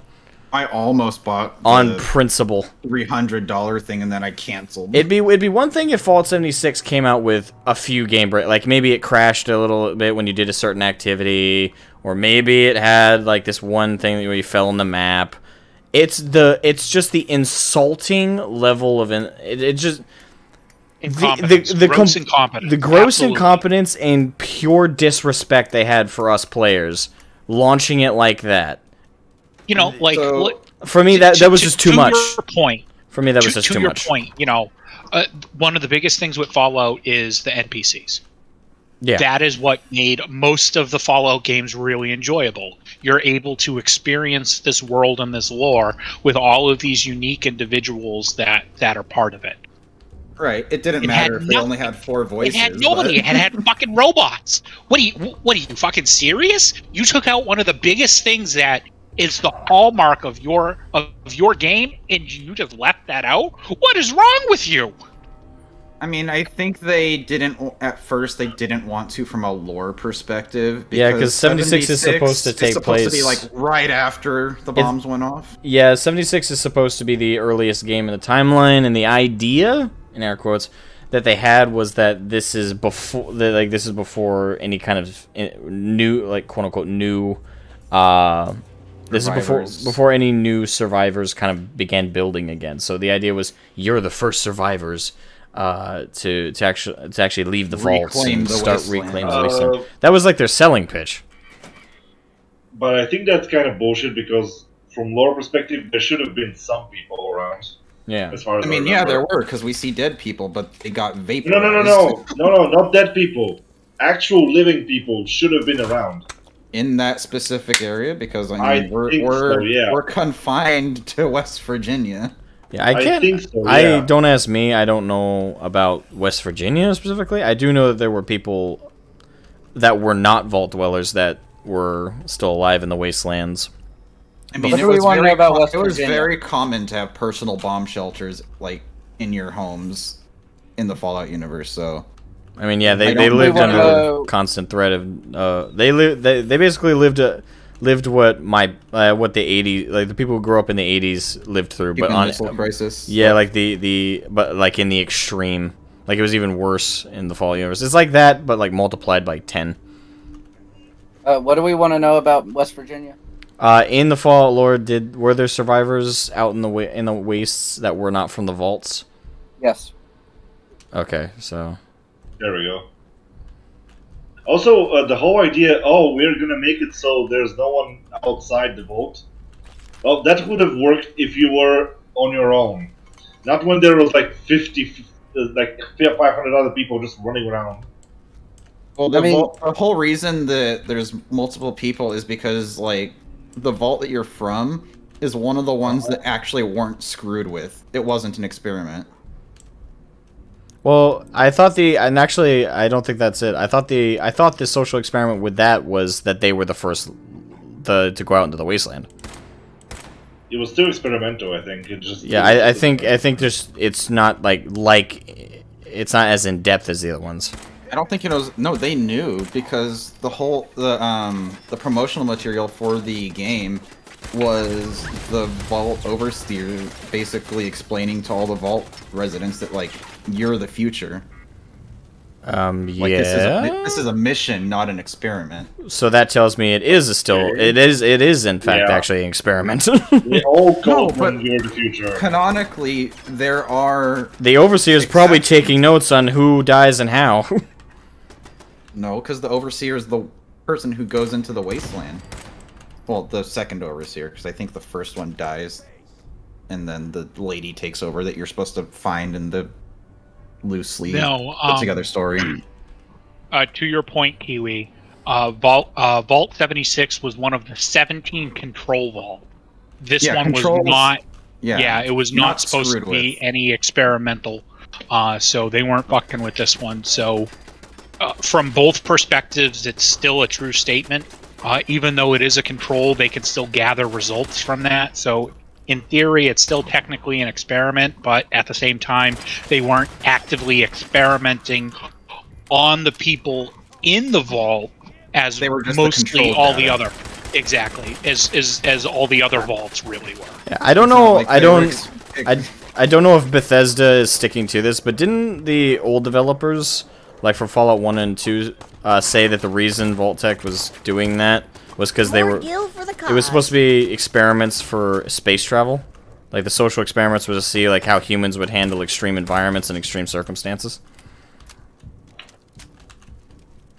I don't know, but I'm Googling it right now so that we have an answer. Yeah, because I remember that's what I remember a developer from Fallout 1 and 2 said that, but I don't know if Bethesda carried that. So for all intents and purposes, that could be non-canon now. But I have heard rumors about Vault-Tec starting the war and it not actually being China's fault, just to sell vaults. We do know that at least one nuke has Vault-Tec symbol on it and not China's. The one in the one that we see in Fallout 3 in Megaton, that one has a Vault-Tec symbol on it. So at the very least, we know they had nukes. So from a wiki, we'll take it with a grain of salt, but this feels really accurate. The vaults subjected to experiments were the work of a joint deal between Vault-Tec and the American government. By the mid-21st century, everyone knew war was coming. The resource wars had already destroyed Europe and the Middle East just before the bombs fell, and probably many other countries as well. Everyone was starving for fuel as their machines crumbled around them. It was the only natural, the people with the solution wanted to make sure the human race not only survived the end of the world, but would survive what happened after. That's why some of the vaults had those experiments. Thank you both for the super chat, man. Thank you. Sorry I didn't respond to that. Like I just heard the alert in my ear. Trust Overseer and Vault-Tec. Sorry, go ahead. And if every vault had been run exactly the same, there would have been no way to predict what would happen when the doors opened. The government, the Enclave, needed to know what would happen in every contingency and scenario so that the surviving American people could rebuild America's glory as fast. Alright. So that might be Bethesda's narrative, or I don't know. I know that a dev from Fallout 1 and 2 said that it was about experimentation for space travel, but that might have been the original tension, and what you just read off was Bethesda's write-up on it. Yeah. I don't know. Yeah, they could both be right. One could just have been a dev trying to get attention. I don't know. Yeah, it's from a wiki, so, you take it with a grain of salt, but, as far as a clear, concise answer, that feels pretty reasonable. Yeah, that sounds about right, so that's why I'm not sure. I mean, both could have an error. There's a mod coming out for this game eventually that you might want to keep your eye out for. By this game, do you mean 4 or which? 4. Okay. It's basically a really big mod that basically just transports this entire game to London. It's a complete redesign. That sounds like a big mod. Yeah, it's about as big as the one that was New Vegas, but it was supposed to be Miami instead. But like they've got like actual voice acting and looks really good so far. Neat. No Man's Sky was a great show on how to show the respect for the players after launch with all the fixes and DLC for free. Yeah, I would agree with that. I mean, they never disrespected their audience. No, they did. Fair. I don't think so. They launched the game in the state that it was in. They launched the game because they were locked into a legal binding agreement with Sony. Yes. Yeah, and they could That's have just still a went disrespect. out I'm not and, saying that they chose to disrespect, but it was a disrespect. Like, I'm assuming you've seen the Internet Historian video on this? And I still stand by that. The action of doing that is a disrespect to the player base. If you launch a shitty game, it's a disrespect. They asked... Wait, no, that wasn't them. Never mind. I got my troubled launches mixed up. I was like, they I'm asked not saying for an extension, but I was like, wait, no, that was Final Fantasy. Yeah, I'm not saying the No Man's Sky devs deserve any hate for that. Like, no, like they were locked into a contract, but it doesn't change that the act itself is disrespectful. Well, yes, but they should have known that. I do definitely put it more on Sony than I do them. They should have known the risks when agreeing to taking Sony's money. Oh yeah, the thing is, I don't blame them for that either, because they were basically an indie studio. And there are some faults, like Internet Explorer Historian, mentions like making the game a AAA title when it's only like a 12-person team for like that much money. And then giving it a collector's edition on top of that. Yeah, thing is, on one hand, I can't having someone again. I worked as a freelancer for the indie games industry for a couple different teams. None of the games I got to work on ever became games. I got paid, so I guess I have no right to be sour about it. But hey, if you ever see your assets being used, you can be like, "Hey, I made that." The thing is, I actually have kept my eye out to see if it ever ends up on the Unity store or something like that, because I know that sometimes when projects fall out, because I sold them the asset, so technically I have no right to have an issue with it if they were to sell the asset to like the Unity store or something like that, or. You signed like an agreement with Yeah, them? I signed an agreement and an NDA. For pretty much every project. There's only one game I worked on, technically, that I didn't sign an NDA for, but I was asked not to mention the name of the game because they wanted to I think they're working on the same game, but now... Well, it's not the same game. It's weird. It's like, eventually, if we want to release this, we don't want anybody to know about it. Yeah, pretty much. Like, I'm not under any NDA, so if I wanted to, or if I let it slip, I wouldn't be in legal trouble if I mentioned that game. But just for out of respect for my former employers. Did you say like what type of game it was supposed to be? It was supposed to be a top-down. It was supposed to be a top-down RPG, adventure game. It's an old school graphics kind of thing. So it was kind of like the Fallout 1, but like if it was made in the modern day kind of thing. Mechanically speaking. So what was the name of the game again? I can't say. I'm out of respect and also potentially getting work from them again. I will not say. I know he can't say. That's why I asked him. That's the whole point of the joke, man. I did want to touch. They're cool people, so I don't want to get in trouble. Something that Asma did say just like sparked an idea in me, and is like something I've been realizing a lot lately. And pertaining to, you know, old school like new games being made with old school graphics. I've kind of seen like the same thing happen with like the previous argument of, oh, you know, games are only considered good if they are like if they have like the most cutting edge graphics, and then they throw story to the wind. I've been seeing the same thing with the indie graphics. Well, I didn't say throw a story to the wind. They can attempt at it or not, but graphics are very important to younger gamers. No, what I'm saying is I've been seeing a lot of indie devs lure in people with those old school graphics and then giving like almost nothing story-wise to like matter or be interested in. They're basically just hoping that people will see the art style and believe it's good. Because that's been fashionable lately, is old school graphics. It has, and I would like to make a recommendation since we're talking about it. If you guys like Soul-esque style games, so extremely difficult, you know, have to from Iron master the Pineapple's video? combat. No. Okay. And old school graphics style, but in a Metrovania style setting, check out Blasphemous.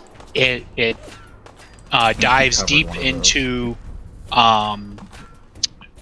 religion and self-sacrifice, and it's really crazy, but it's a great game. Oh yeah, I know that one. Yeah, it is really good. I think I remember which one it was now. It was really highly regarded. Yeah, and they just released their final free update, which added like another 12 hours of gameplay, like 4 days ago. And they're currently working on the second game. It was this little indie group out of France. The game is absolutely fantastic. Can't recommend it enough. Wait, you mean there's other French companies other than Ubisoft? Yeah, there are. In shock. Imagine my shock. I think I have the game, but I haven't played it yet. Yeah, I got lucky and I found it. You know, I was looking for a Metroidvania, came up on like a top 10 list, and I was like, oh, what's this? Oh yeah, this looks pretty cool. And then I caught it on Steam sale for like 75% off. So I was like, oh, all right, cool. I will buy this for $4. And best $4 I've ever spent. Well, speaking of good games, Asmo's got the glasses on. Oh, nice glasses, nerd. I think that's all of them. Well, you're gonna find out soon enough. Nope, still being shot at. Oh my god. Every time I see uh, this, sorry, go ahead. Yeah, speaking of good games, There you go. if you guys like horror, Not so much. well, the thing is, if you like the more like oppressive atmosphere, like horror style games, Darkwood is a really good one. If you've never heard of it, it's like Dark top atmosphere down. is hard to nail down because sometimes it's just horror and sometimes it's just like gothic. Silent Hill 1 and 2 nailed it. Well, Darkwood Evolution of is Gaming, basically Andreas Person, welcome to the stream. How you guys doing? Sorry, I need to be attentive. Yeah, sure, of course. And I forgot what was Darkwood. Sorry. Oh yeah, Darkwood. It's basically horror in an Eastern European town. Like imagine if you go to basically just an Eastern European simulator. Yeah, kind of, but with Lovecraftian elements. Wait, I thought Eastern European Simulator was Escape from Tarkov. Well, yeah, that too, yes. I mean, Eastern there's not European just one. Simulator is just a depressing version of Florida. So it's the same level of nonsense, but it's just speaking of Eastern European Simulator, it's extremely nihilistic. Asmo, when are you gonna play Stalker? Oh, that's gonna be fun. I don't know.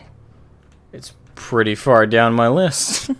I am thinking There's about so many good mods for that game. I am thinking about. I'm not sure if I'm going to do it yet. I'm debating. But I am thinking about playing the Final Fantasy's games, at least until I get to the narrative-focused ones, off stream. That way I get through them faster, and then moving something else to that bracket. You could just record them like a Let's Play. I tried that. It didn't really work. Yeah, I would say. I mean, I have no emotional attachment to the series, but I would say to get the most out of it, you probably want to be paying attention, and doing so on stream or trying to entertain people is just going to take away from that experience. But yeah, anyways, I was going to say, every time I see this area, like in this game particularly, I think of that one YouTube video of when the guy's going all the way to the top of the tower and uses VATS, and then there's like a raider with a fat man up there, and it just flies by him. The memes. The memes. Yeah, I'm kind of going all over the place while chatting and listening, so I'm just like posting random memes in as many channels as I can. I mean, that's how we do this here, so that's not really surprising. I'm still surprised we haven't switched the topic yet. We've been on this for a while now. When do you think you're going to be getting back to 14, Asmo? I've handled this stream. No rush. But no rush.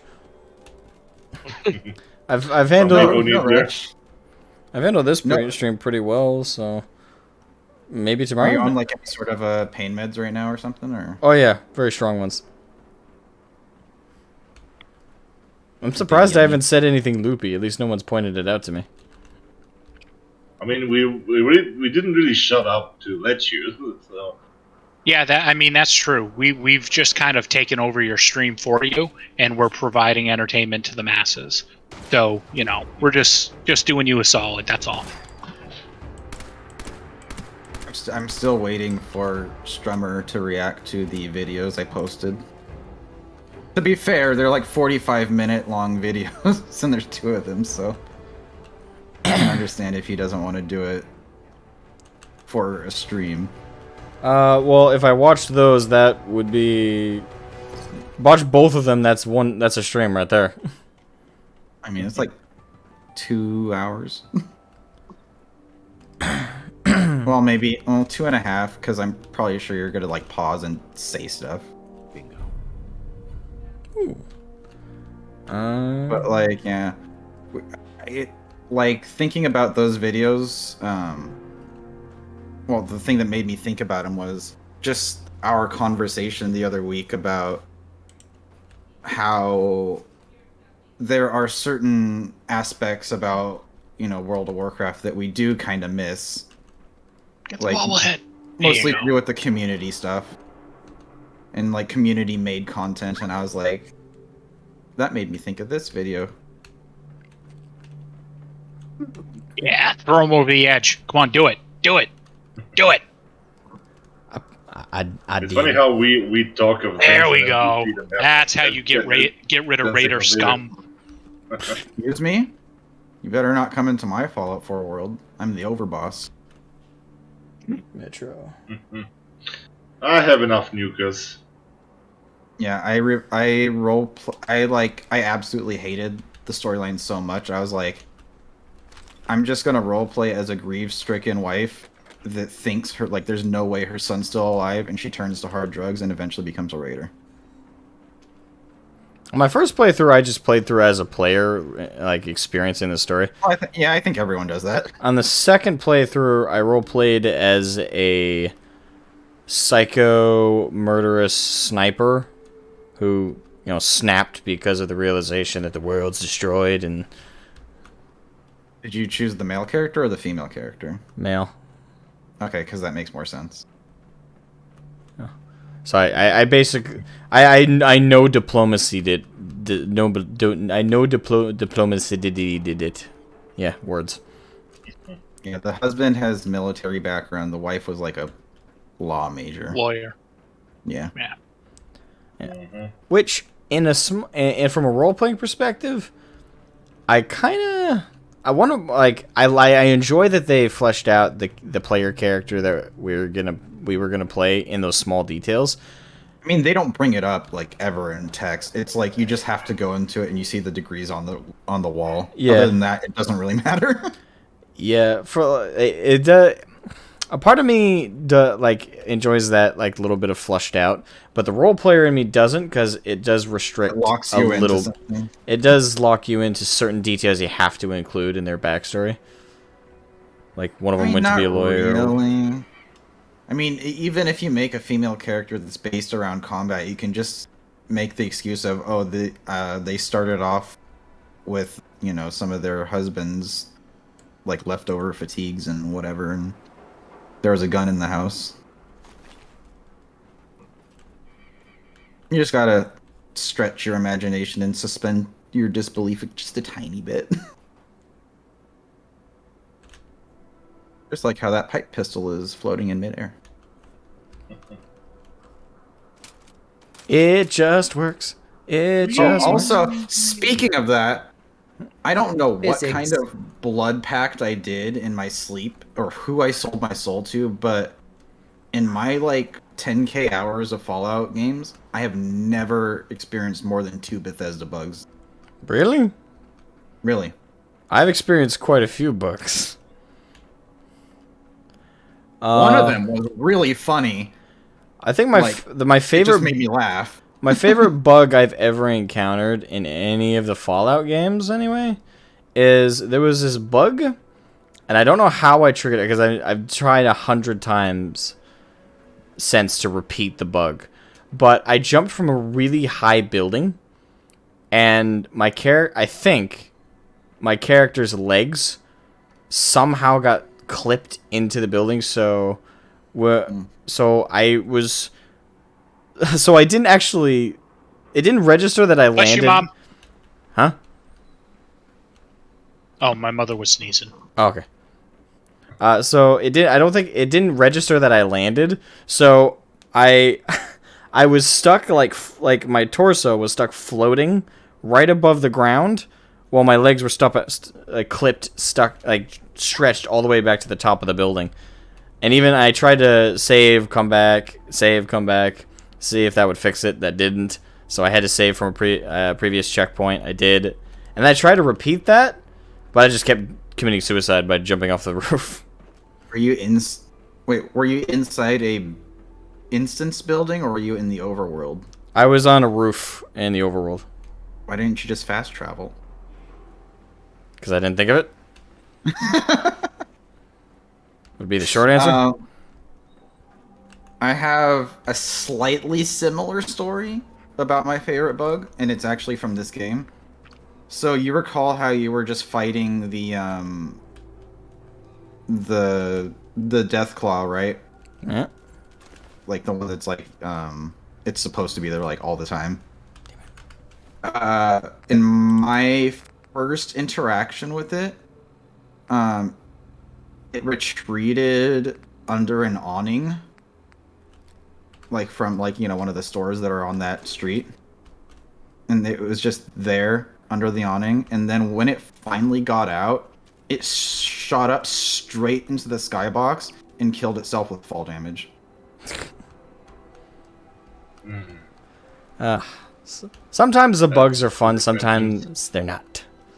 Yeah, the other bug I got with this game was sometimes when you're just walking near cars that are not exploded yet, they just explode because you touch them a little bit. And I'm not sure if that had something to do with one of the mods I was using, because this is actually when I started modding the game. But I assume it's a vanilla bug.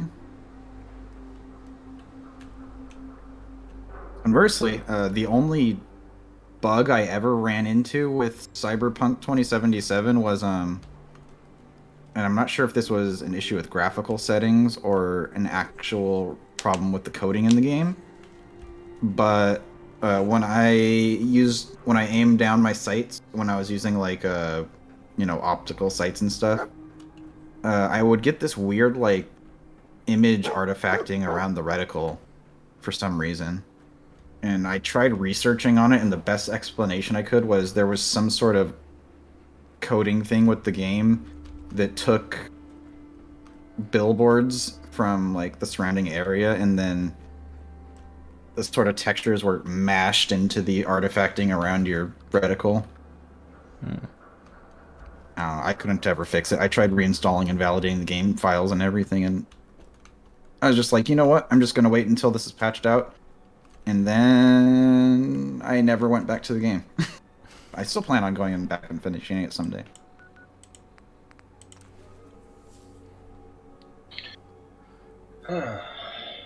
Also, there's I'm not sure if you want to start with this game, but there's a completely free version of Stalker that doesn't require the base game or anything. It's completely standalone and free. Sure. Which one? Anomaly. I wouldn't recommend that one. If you want to get the Stalker experience, that is maybe the worst thing you can start with. Well, it's not bad if you played the other games. Thank you for the well wishes. Hold on, I'll be right back. 1 second, guys. Yeah. No problem. Sure. Yeah, I mainly like it because I watch another streamer play it, and he does have Stalker experience. Yeah, that's the thing. If you don't have Stalker experience, that's maybe the worst decision you can make. Because, yeah, Stalker has logic. If you haven't played the original game, there are some things you just need to know by reflex at this point. Yeah. Especially in, I think, what was it? Go of Pripyat. There was one enemy that basically rushed at you and just jumped. And half that game was in a marsh where the grass was so tall you just hear a growl, and then suddenly something jumped at you at max 3. That happened so many times. I remapped my quick save button on my mouse pad. Just I basically went 50 meters to quick save. Went 50 meters quick save. Yeah, my friend who streams, he's been playing it with a Twitch integration. Oh boy. So we've been spawning rats into his game with channel points. How many times did he crash? He didn't crash. He died though. Okay. Oh wait, which rats? The big ones. The big ones. Oh yeah, okay. That's more fair. Ones that are basically just like dogs, but. Okay, yeah. Well, one thing you can do with unusual size. Yeah. One thing you can do is spawn pigs. Just a And random. spawn more things too. one of the bigger channel redemption points is we can spawn controllers in. Oh boy, that's mean. And I think there's also a burr spawn as well. But the cheapest one was the rat, so that's what everyone was using. As long as you cannot spawn a helicopter in, that's fine. No, I don't think there was any humanoid things we could introduce. I think it was just like the mutants. Uh-huh. Yeah, so no anomalies. Oh, and you can also, I can't remember. There was also one of the cut content mutants that we could spawn into. I don't remember which one it was, though. One of the ones from inside the reactor. It was big. It was big, though. That's all I remember. Yeah, there was one. There was one. I think some sort of like a brute. They wanted to implement in the bigger area of the reactor, and they cut it because he tended to get stuck in the terrain and basically crash the game every time. Like, oh, why don't we put this massive thing in a tiny corridor? What can go wrong? Put the game on, the computer explodes. That's the true stalker experience. There was this one thing they said. I can't remember if I need to check if it was like an anecdote or a real story, where they checked one game for bugs, and they found that there were 3 bugs that occurred at almost at the same time, and the first 2 bugs basically fixed the 3rd bug. So the 3 bugs were canceling each other out. And as soon as they patched one of the bugs, they destroyed the game. Also, so the enemy I think you were looking for was a chimera. Oh, yes. Yes, chimera. Wait, they're very fast. Oh, yeah. Yeah, I'm looking at the wiki here, and it says long abilities, long leaps, and fast movement. Yes. The thing is, I've played them so long ago, I'm starting to mix the games up, and I played also a mod. Was it a mod or was it an alternative version? Like something very, very hard to find, like a DLC, basically. I can't remember anymore. I'm still surprised how good you can make that game look. Like it can be. And also the whole thing with, I think that they had a really revolutionary idea with the way they did the AI, where the AI can actually simulate its reactions, and it's not like set paths. Right. So you cannot really learn the patterns of the guards and just sneak by them. You can learn what to expect, but it's always going to be like you have to figure it out first. You know the guard is coming, you just don't know when it might come. Apologies. No Dinner was being served. We're just here nerding out about Stalker. Mm-hmm. I have not played it. What's it like? Yeah. It's like Fallout, but Russia. Well, not Russia, but like Ukraine. It's the authentic Russian experience. That's something to say that. Is it like Metro? Not really, because Metro is sort of on rails. Stalker is more open world. Metro is story focused. Stalker is pure open world. Vodka focused. Vodka. Yes. Because you need that against radiation. Welcome to Stalker. Yes. Also, if you play that game, I would recommend. I think was there a redub that they did? I don't think there's an official, but there's I know there's mods that basically take assets from Tarkov and put it into Stalker, like the gun.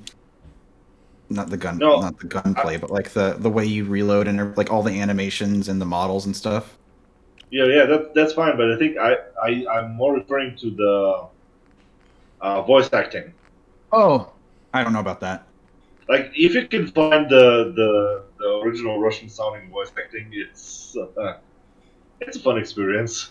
Thank you for the welcome. Do you mean record. like actual Russian, or do you mean the English Russian? Actual Russian. Oh, I think actually both.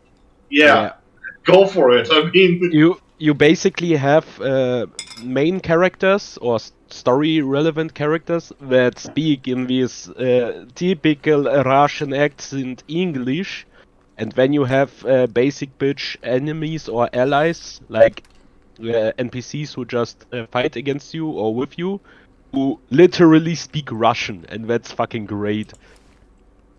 Yeah, I always think when I used to play Battlefield games, you know, Russia's always like one of the factions. I always made it so they were actually spoke Russian instead of the English. It makes the game very, very different. I'll just say that. Yeah, it's a great feeling. Oh yeah, I love it. Yeah, but I kind of want to learn Russian, just so I can understand when in Tarkov when I'm like encountering either scavs or like somebody that has a bear faction character, I can just understand what they're yelling at me. I mean, I know what they're yelling at you, and it's.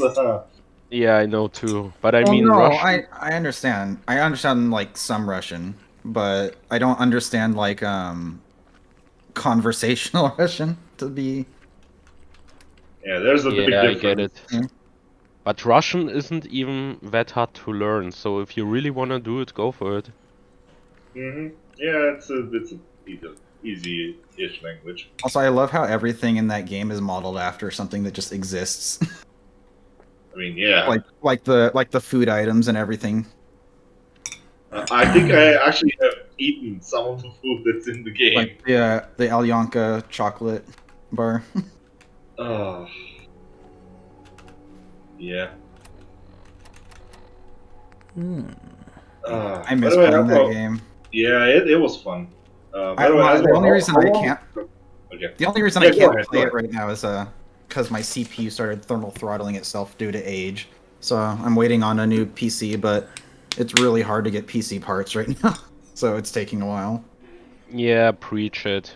I want to build a new PC and fun times. Yeah. Yeah, I'm not gonna give $2,000 for a CPU. No thanks. Well, CPU is getting more expensive. I'm lucky I built my PC when I did. I built it when the market was still very cheap for a lot of the parts. 2019 was like probably the best year to build a PC. And everything fell to shit. I am outsourcing my PC build to a company that one of my friends is part of. So they're doing all the installation and wire management and all that. But I just got an email from them the other week saying that my card's gonna take a while longer to get, which it wasn't really a sought after card. I was just building like a middle of the road PC to just let me play games again. So it was just a GTX 1660. And they were like, well, we're still waiting on it coming in. And I was like, well, is there any other sort of card that I can maybe like, you know, pay a little bit extra for? And you guys can just send me that, like put that in and send me that instead. And they didn't even really offer me anything. In the next email I got, they were like, well, you know what? We do have a 1660 Super, like, on hand. So we're just going to give you that with no upcharge. That's nice. Yeah, so my CPU is going to be a Ryzen 5 3600, and I'm going to be getting a GTX 1660 Super with, I believe I opted for 16 gigs of RAM. You're going to want to upgrade that. The motherboard leaves something to be desired, but... Good news is upgrading RAM is fairly easy. From a installation standpoint, you just put in the card. I'm going to upgrade the motherboard before I upgrade the RAM, because DDR5 just started being released. And my the motherboard I have is just a basic ASRock motherboard. It's nothing special, and it's not a DDR5 compliant, so I'll upgrade that before I do the RAM. Oh, great. Brotherhood of Steel. I could begin that quest line. Never skimp out on the power supply. Have a 750 watt. Yeah, that's important. 850. Also, That's what mine is, 850. The funniest thing is GPUs are so expensive right now that a lot of bless you. A lot of guys who build their own PCs recommend that if you only want to upgrade your GPU, it is less costly if you just buy a pre-built PC with the GPU you want, switch your old GPU with a new one, and then sell the pre-built PC again. That really depends though, because yeah, some of course, the GPU, like the GPUs that Dell gets, like yeah, technically it's a 3090, but it's their own version. Like they made it themselves. It's not EVGA or MSI or anything. They made it themselves. So you have to take that with a grain of salt. Of course, you always have to, but it's still kind of funny.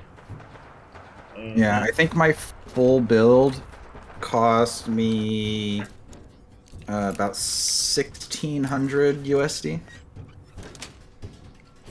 Got it.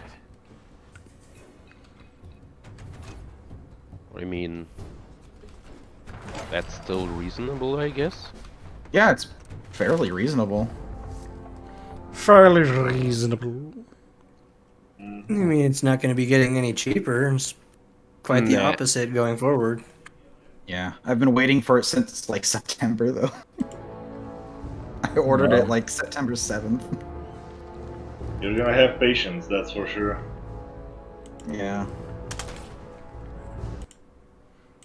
I mean, but they're updating all my drivers. They're installing MSI Afterburner and everything themselves. So like, it's basically just plug and play once I get it. That's nice. That is nice, actually. Yeah. And with mine, I had a lot of trial and error. Yeah, I built my first PC, the one I'm playing on right now, and like it was fun to do, but I just want to give that headache to somebody else now. Yeah, I probably, once pre-builts catch up with what I have built, I'll probably buy a pre-built or hire someone to build me a PC next time around. Because it is, I will say that to anybody watching right now who's thinking of building their own and don't know what it's like. It's involved. You will, most of the time, end up looking up a video or two, unless you know someone in your life who's done it before and they're willing to like show you and explain things to you. Most people will end up looking up a tutorial on YouTube or, you know. For the most part, it's just Lego, but there's some parts that you kind of need knowledge about. Yeah. Rule of thumb, stay grounded. Yeah, no static shocky. Yeah, which it's pretty easy to tell when you have enough of a static charge on you, to cause damage to like the motherboard and to the chips and stuff. Also, make sure you take off all the film on your PC case, because I saw somebody peeling the film off once it was all running and everything, and it created a static charge and bricked his system. Yeah.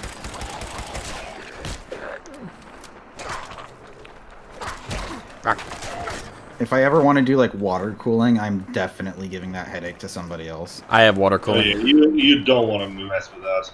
I have water. Well, I don't have water cooling. I have gel cooling, actually. Oh, okay. Is it a closed loop? Like, do you have to replace it, or is it just? No, it's closed loop. Okay. I can leave it running till it starts making a noise, and then I gotta. Or you can be like, you can be like Life of Boris and have a vodka cooled PC. I love that man. That's just a waste of vodka, though. I have his signature. Oh, really? Nice.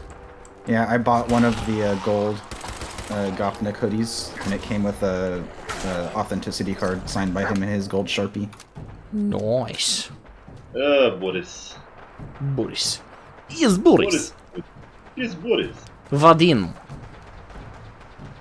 Yes. Yeah, I mentioned I put a comment in one of his videos because he just recently made an announcement that he's working again, like an actual job. And I just put a comment, and it's like, it's funny how Vadim's always your neighbor wherever you move. That's Russia. Just Russian things. I would absolutely love to visit Russia sometime, or even just like even the other countries around it. You better visit Russia before Russia visit you. I mean, how it's going, yeah, it might be most. Oh no! Please no! Don't Modern Warfare to us. Nah, you used to do it. Not gonna be like that. Yeah, you need to go in like Napoleon did. It's really funny though.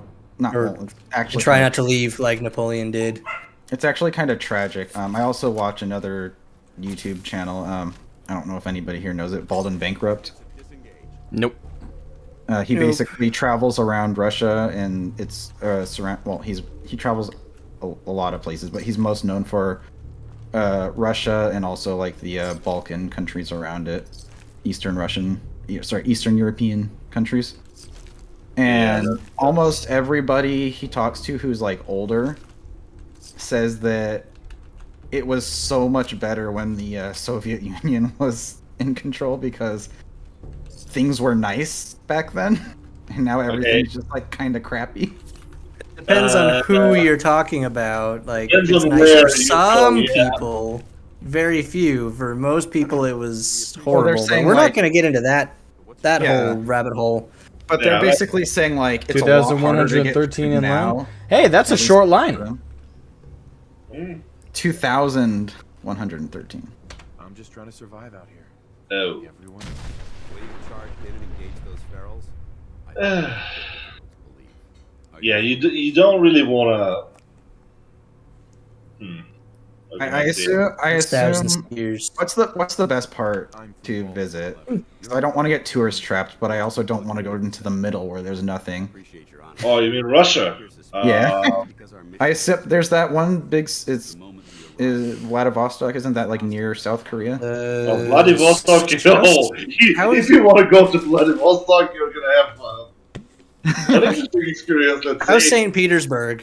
Like, Yeah, St. Petersburg is maybe the best. Yeah, but that's like a tourist. Is there, in terms of like the Well- old historical stuff and like the nice stuff? Like, I'm assuming they keep it nicer than I was other places. trying to wrap it. I was trying to wrap it into like one trip because I also kind of want to visit South Korea. So I was like, they're close together. Well, Yeah. the thing is, if you go to South Korea and go to Vladivostok, If there's anywhere outside of the U.S. I would like to visit, it would be Japan, England. I'm scared about going to Japan because they're. The reason I want to visit England is I want to visit Ball and play a game of 40k with him, and hunt Nathan down. And that's gonna be. With a lasso, so dressed as a cowboy with a lasso. Just go full stereotypical American while you're in UK. yeah, I also want to visit Bulgaria Oh, that's gonna be fun if you ever come here. to track Tang down. I want to visit Hungary to harass Greg. And let's see. Speaking of, I actually really wanted to go. Like, actually, would love to visit like the I Czech Republic. pretty and much- visit Prague. Now that I think about it, I want to go to a lot of places outside the U.S., but not to tour, not because I want to do a tourist thing, just because I want to track down my friends and harass them. Like I go outside the U.S. It's never for tourism. It's most likely because I want to try the food they have, not because I like the places to see. Oh, that's for sure. Just Like walk Korean- up, Korean find street food. find all your foreign friends. Just walk up, ring the doorbell, stand in front of the doorbell, T-posing while you wear the American flag as a cape, and then just run off. But Esmo, just remember, should you ever visit Germany, bring a second liver with you. You will need it. Joke's on you, I only got the one. Do you think one would suffice? One extra liver would suffice? Well, it depends how much beer he can chug. I'm sure he can buy another liver at a Lidl, maybe. You weak people in your beer. It's funny, we're actually getting Lidls in Canada now. Well, not but like them. Should you ever shit talk my cultural gift to the world? Beer is holy. Your cultural gift to the world was not considered alcohol in Russia until like 2019. Oh my god, this just reminds me. I was so we were at a meetup, with some of my other Discord friends from a different Discord, and one of them was German, so he came over with some like Germany stuff to show off, and he brought this this liquor that was like peppermint flavored, and oh my god, it was actually awful. Berliner Luft, yeah, nice shit. It was like very tiny bottles, and it was like the worst tasting thing I've ever. Tiny bowls. It was green, I suppose. I think so. Yeah, this was like back in 2020, so my memory's not that great. Yeah, I don't remember it. Then it's probably peppermint liquor. That's the mad shit. That's the stuff that you just put into your mouth on the next morning to put it in your mouth nicer breath. until the next morning. Put it in your mouth and swig it. Get into the chopper. When did the Austrian get here? I don't know. What's the difference? Everyone always mixes up Austria and Germany for some reason. So your accents are very similar to American ears. I think is I don't I always like here in America for the longest time I thought Arnold Schwarzenegger was Russian, but the reason for that is Red Heat. I watched that movie. Like, you guys know that buddy cop movie from the 80s?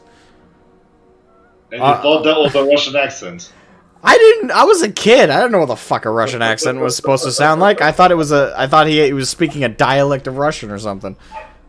I'm the governor of California. I didn't know. Every time I think of Russian stuff now, I just think of that one, and I don't know if there's like two other people who have played Tarkov in here, I think.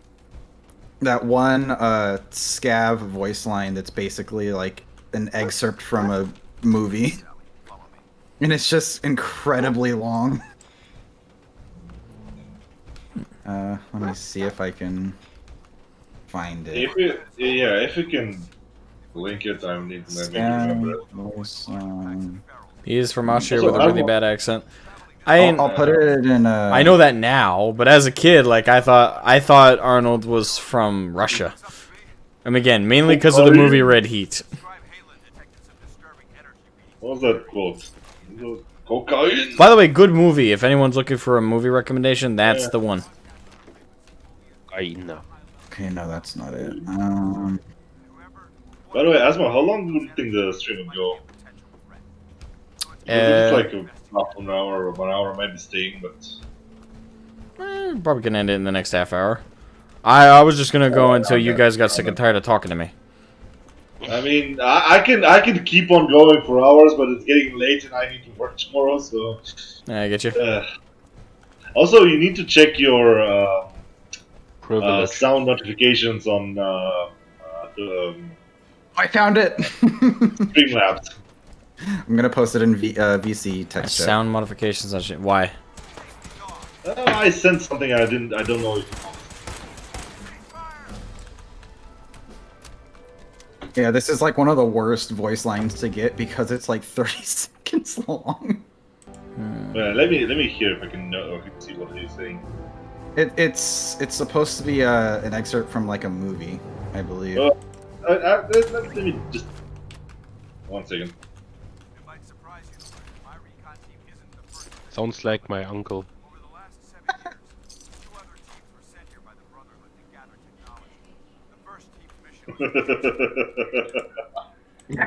Archimagos, what's up, man? Hello, tracking down people, tracking people down. Asmo 2021. Hey, 2021? No, unfortunately, this year I don't have the funding. But one day, when I have the money, I will track all of you down. Oh, I think I know which movies that's from. Most of those movies are great. There are some turds, though, like the last 2 Terminator movies. Yeah, I'd say, though, that I don't blame Arnie for those. First of all, Arnold's getting older. Second of all, movies as a whole are on a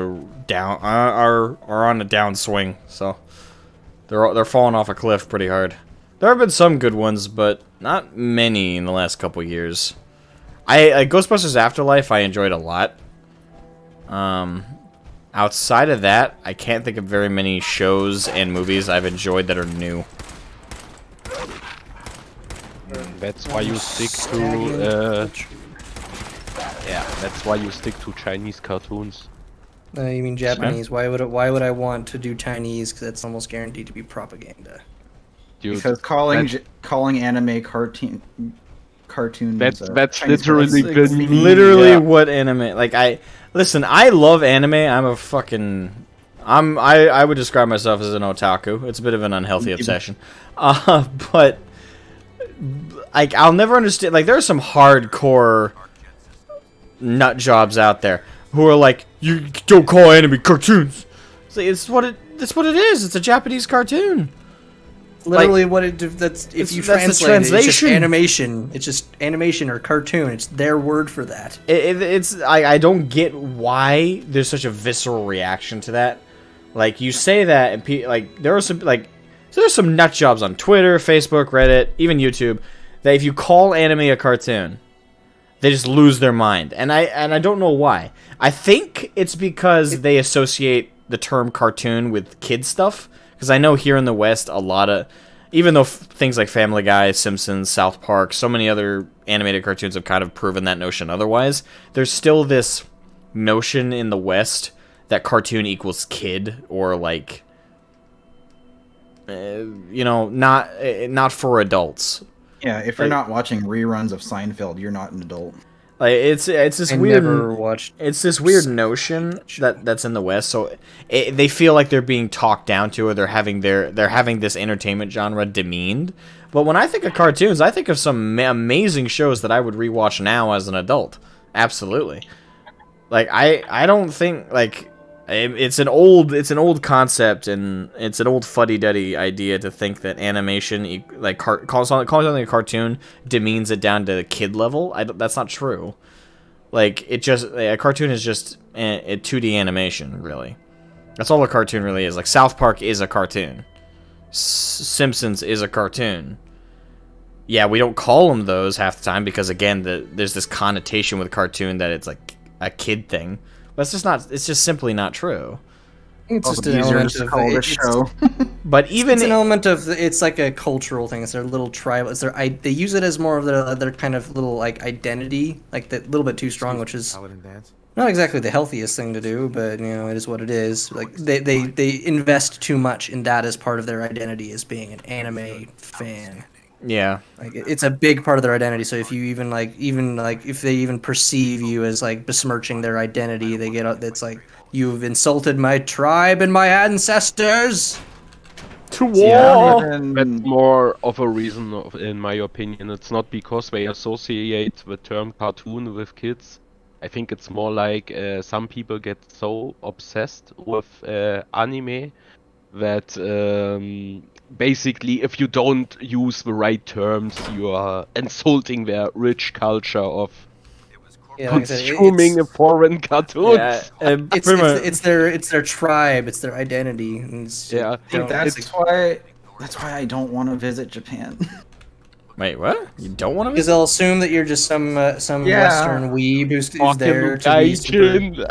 Like, look at this foreigner. I mean, for an already xenophobic country, just coming over and being like, "Where's your anime figures I've heard, it's like a lot of Japanese to be people fair, actually love Americans and love European. Like they like Western people. Like they obsess over. The Japanese are only Americanophiles.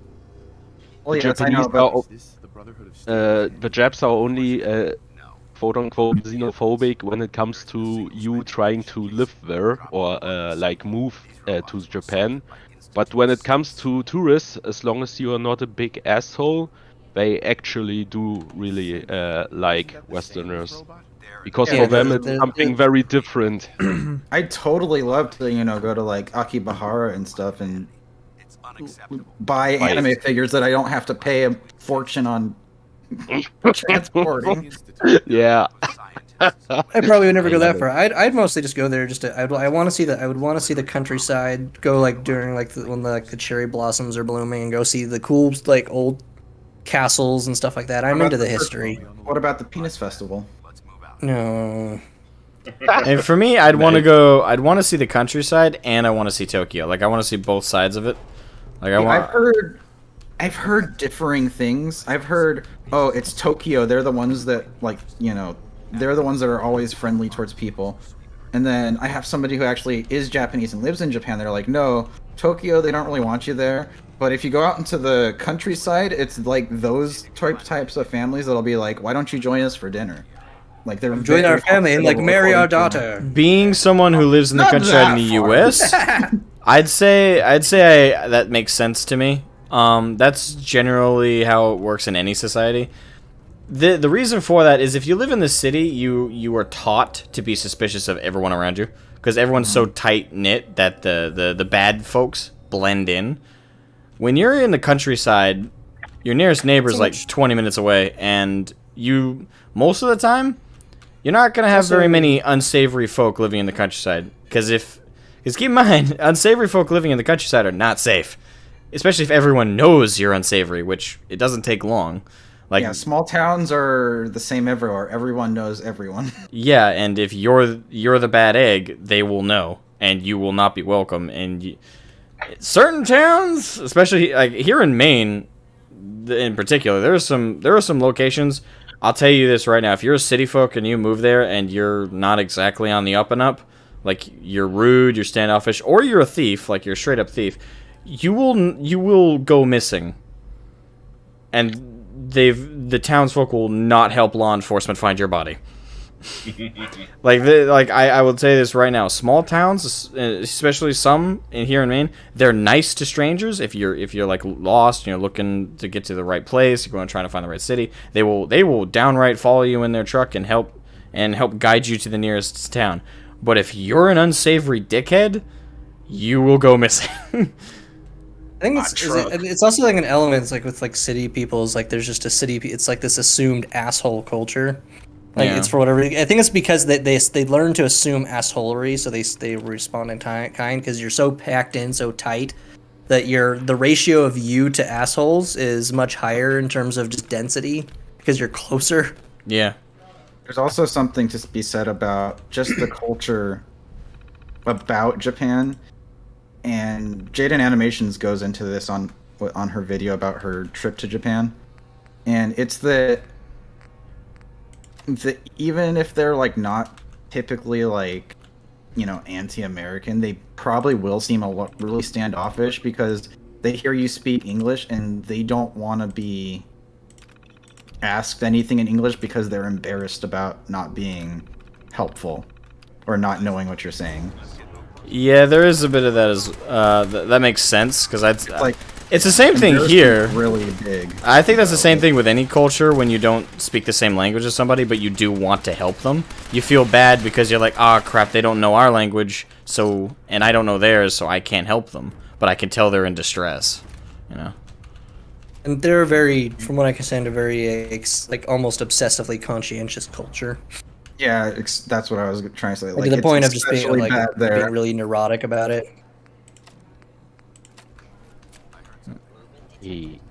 Also, one reason.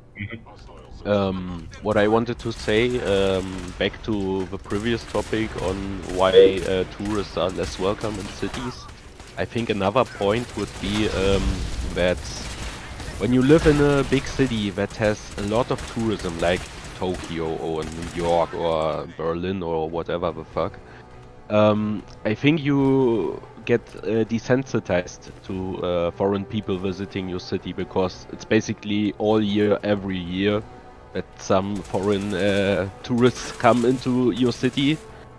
So you basically get also annoyed. Devolves into stereotypes, I think. Yeah, probably. And if you are just like a country bump that maybe sees one tourist every 10 years, it's something fresh and new, and you approach the situation quite exciting. differently. Yeah. I never was there, but I heard that game. I'm trying to catch up with Arch Magos' stuff. I heard the countryside is beautiful. Guess right is a large part of their culture. So is xenophobia. As I said, they are weird. I would also recommend to learn Japanese and the customs. And I would recommend to at least have like a crash course on any customs of like a place you're going. Like if you're 101 when you visit another country. Yeah, like learn the absolute basics. Like, does this culture? When in Rome, do as the Romans do. Yeah, pretty much. It's like you do gotta learn at least the absolute basics of like That a culture's does remind me, though. decorum. I'm sure most people know here who Egoraptor is. Who? I know who it is. Yeah. Game Grumps. I've heard the name. I don't know the him. details though. I've heard the So name. he had a trip to Japan once, and he speaks like pretty good fluent Japanese, and he was explaining how even though he was speaking fluent Japanese, a lot of the people there were having a really hard time understanding him until he started speaking in kind of like a stereotypical accent, which is kind of weird. But yeah, that just goes to show, like, even if you can speak the language, it's no guarantee people are going to understand you because you're not speaking in their local accent. Or like, you know, if you're saying like words that have been compacted into smaller words and smaller words, slang. Yeah. And like the original words no longer used. It's kind of the same with English. Like, there's a lot of old English words that are not used anymore. Yeah. And then there's a lot of words that have been invented and contracted and shifted, and you know, the British went a little nuts, and they're the ones who created the language. I would say. But yeah, that's also one of my biggest reservations about learning, because I mentioned that I kind of want to learn Russian for reasons, and it's not just learning Russian; it's learning a whole alphabet again. So that's kind of like what's putting me off from doing it. They've got their broken Greek alphabet. Like if I wanted to learn Yeah, if I wanted to learn like German or, you know, like Spanish, it's kind of from the same alphabet. It's Germanic, so The Latin alphabet, and it's usually that's like with English is like we have links to both, like the Germanic languages are doable, and Latin languages are doable because we have roots in both. Yeah. I mean, don't get me wrong. Germany still has its weird symbols and stuff. And for me, I would like to learn German at some point because I really find some of the words fun. It's an oddly aggressive language. You can just like say the most innocuous thing in an angry voice. Yes, it is. It sounds like you're insulted. Okay. Let me. Okay, you cannot tell me the word Krankenhaus, which means hospital, does not sound aggressive. Depends on how you say it. Speak it plainly. Krankenhaus. But the word Kraken conjures up scary imagery for me. I remember hearing the word. Was it ambulance? What was the word? A local German who's in the chat. What's the word for ambulance? Krankenwagen. Wait, I have to have him pronounce the really long Top Gear thing. 1 second. It was that. No. It was. I remember, like in German class in high school. I remember it was either it was a word for some construction thing, like a backhoe or something like that. For whatever reason, when we busted up laughing, so we just started yelling it at people because it sounded like a dirty insult to English ears. Hold on. It's like backhoe, or it's like the one that has like the big scooper arm. Okay, here it is. I'm gonna just post. I'm not gonna post the video. I'm just gonna post the word in chat. Wrong server. Here we go. Release the Krankenhaus. Krankenwagen ambulance. Yeah, Doppelkupplungsgetriebe. Doppelkupplungsgetriebe. Exactly. Doppelkupplungsgetriebe. Oh, I'm butchering it, so never mind. It was quite good. Slight accent, but German. I can actually do a very good German accent. I just need to flex my tongue a bit. And right now it's late and I cannot do that. I used to have a girlfriend with a German last name, and she's like, "Oh my God, you'll never pronounce it," because like I guess she had previous boyfriends who was like, "Oh, you'll never pronounce it because it's German and people always pronounce it weird." And I pronounced it correctly on the first try because World War II games. Nice. If I you just if you want, passively, understand the language rules and how things are supposed to be said. you want some unpronounceable names, try Polish. Oh, Or Fucking Welsh. hell, yes. The Polish and the Welsh. Like Yes. silly people. Her last name was Wiedrich, by the way. Sure, with an accent it would be Wiedrich, but Friedrich. Widrig. Friedrich. Aye. Man, I studied German for 5 years, and I had a German teacher, and I can't speak a word of it. Crap. I mean, my mom had a French class, and she can't remember shit from that class either. So I mean, I can say more Japanese words just from watching anime than I can speak German. Try pronouncing this word. Wagen. Wait. So, Kartoffel. Damn it. Polernt Maschine. Kartoffel. Oh, that's I am out of Kartoffel practice. blending I'm machine. horrendously out of practice. What is it? A potato peeler? I forget. Because I know Kartoffel. Yeah, it's a potato. It's a potato harvester. Kartoffelvollerntermaschine. Pretty close. I forget. Hey, I remembered something from German class. I forget the name of it. What's the? I remember potato. What's the special character in Scheisse? I forget what it's called. Okay. It's double S. It's a hard S sound. This one. Yes. Scheisse. You and your need for Well- one extra letter. You know what? Because we are special. Yeah, but I still hold that we Bulgarians have the most universal language because we have the universal letter for what.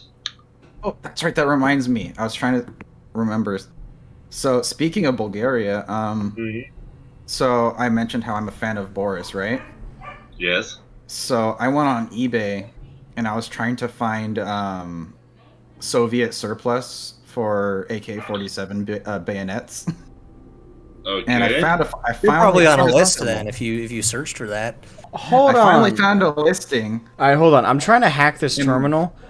So the three of these I've tried, there's been 0 likeness. So that means the letters WILEDN are all off the table. All right. What does that leave? You got frag. You got arms. You got No, because R is a no go. It's in that order. It's in that order. W will not be in the first part. I will not be in the second part. L will not be in the second or third. Okay, so wait, likeness is specifically the order in which. Okay, that's. Yes. So hold on. You got. You can just back out and try again too. Yeah, back out and try again because you're on one try.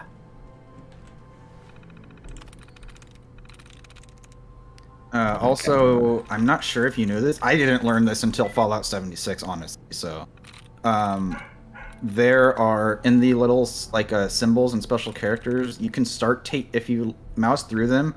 There will be ones of them that clump together, and you can exempt words. It'll take out words from the rotation that are wrong. I didn't figure that out till 76. So you got after you okay, so you picked will. It has 0. So arm. Weight won't work because that has a W in the first spot. Try Sash. Sash was right. Sash was right. Anyways, long story short, the bayonet I got was from Bulgaria.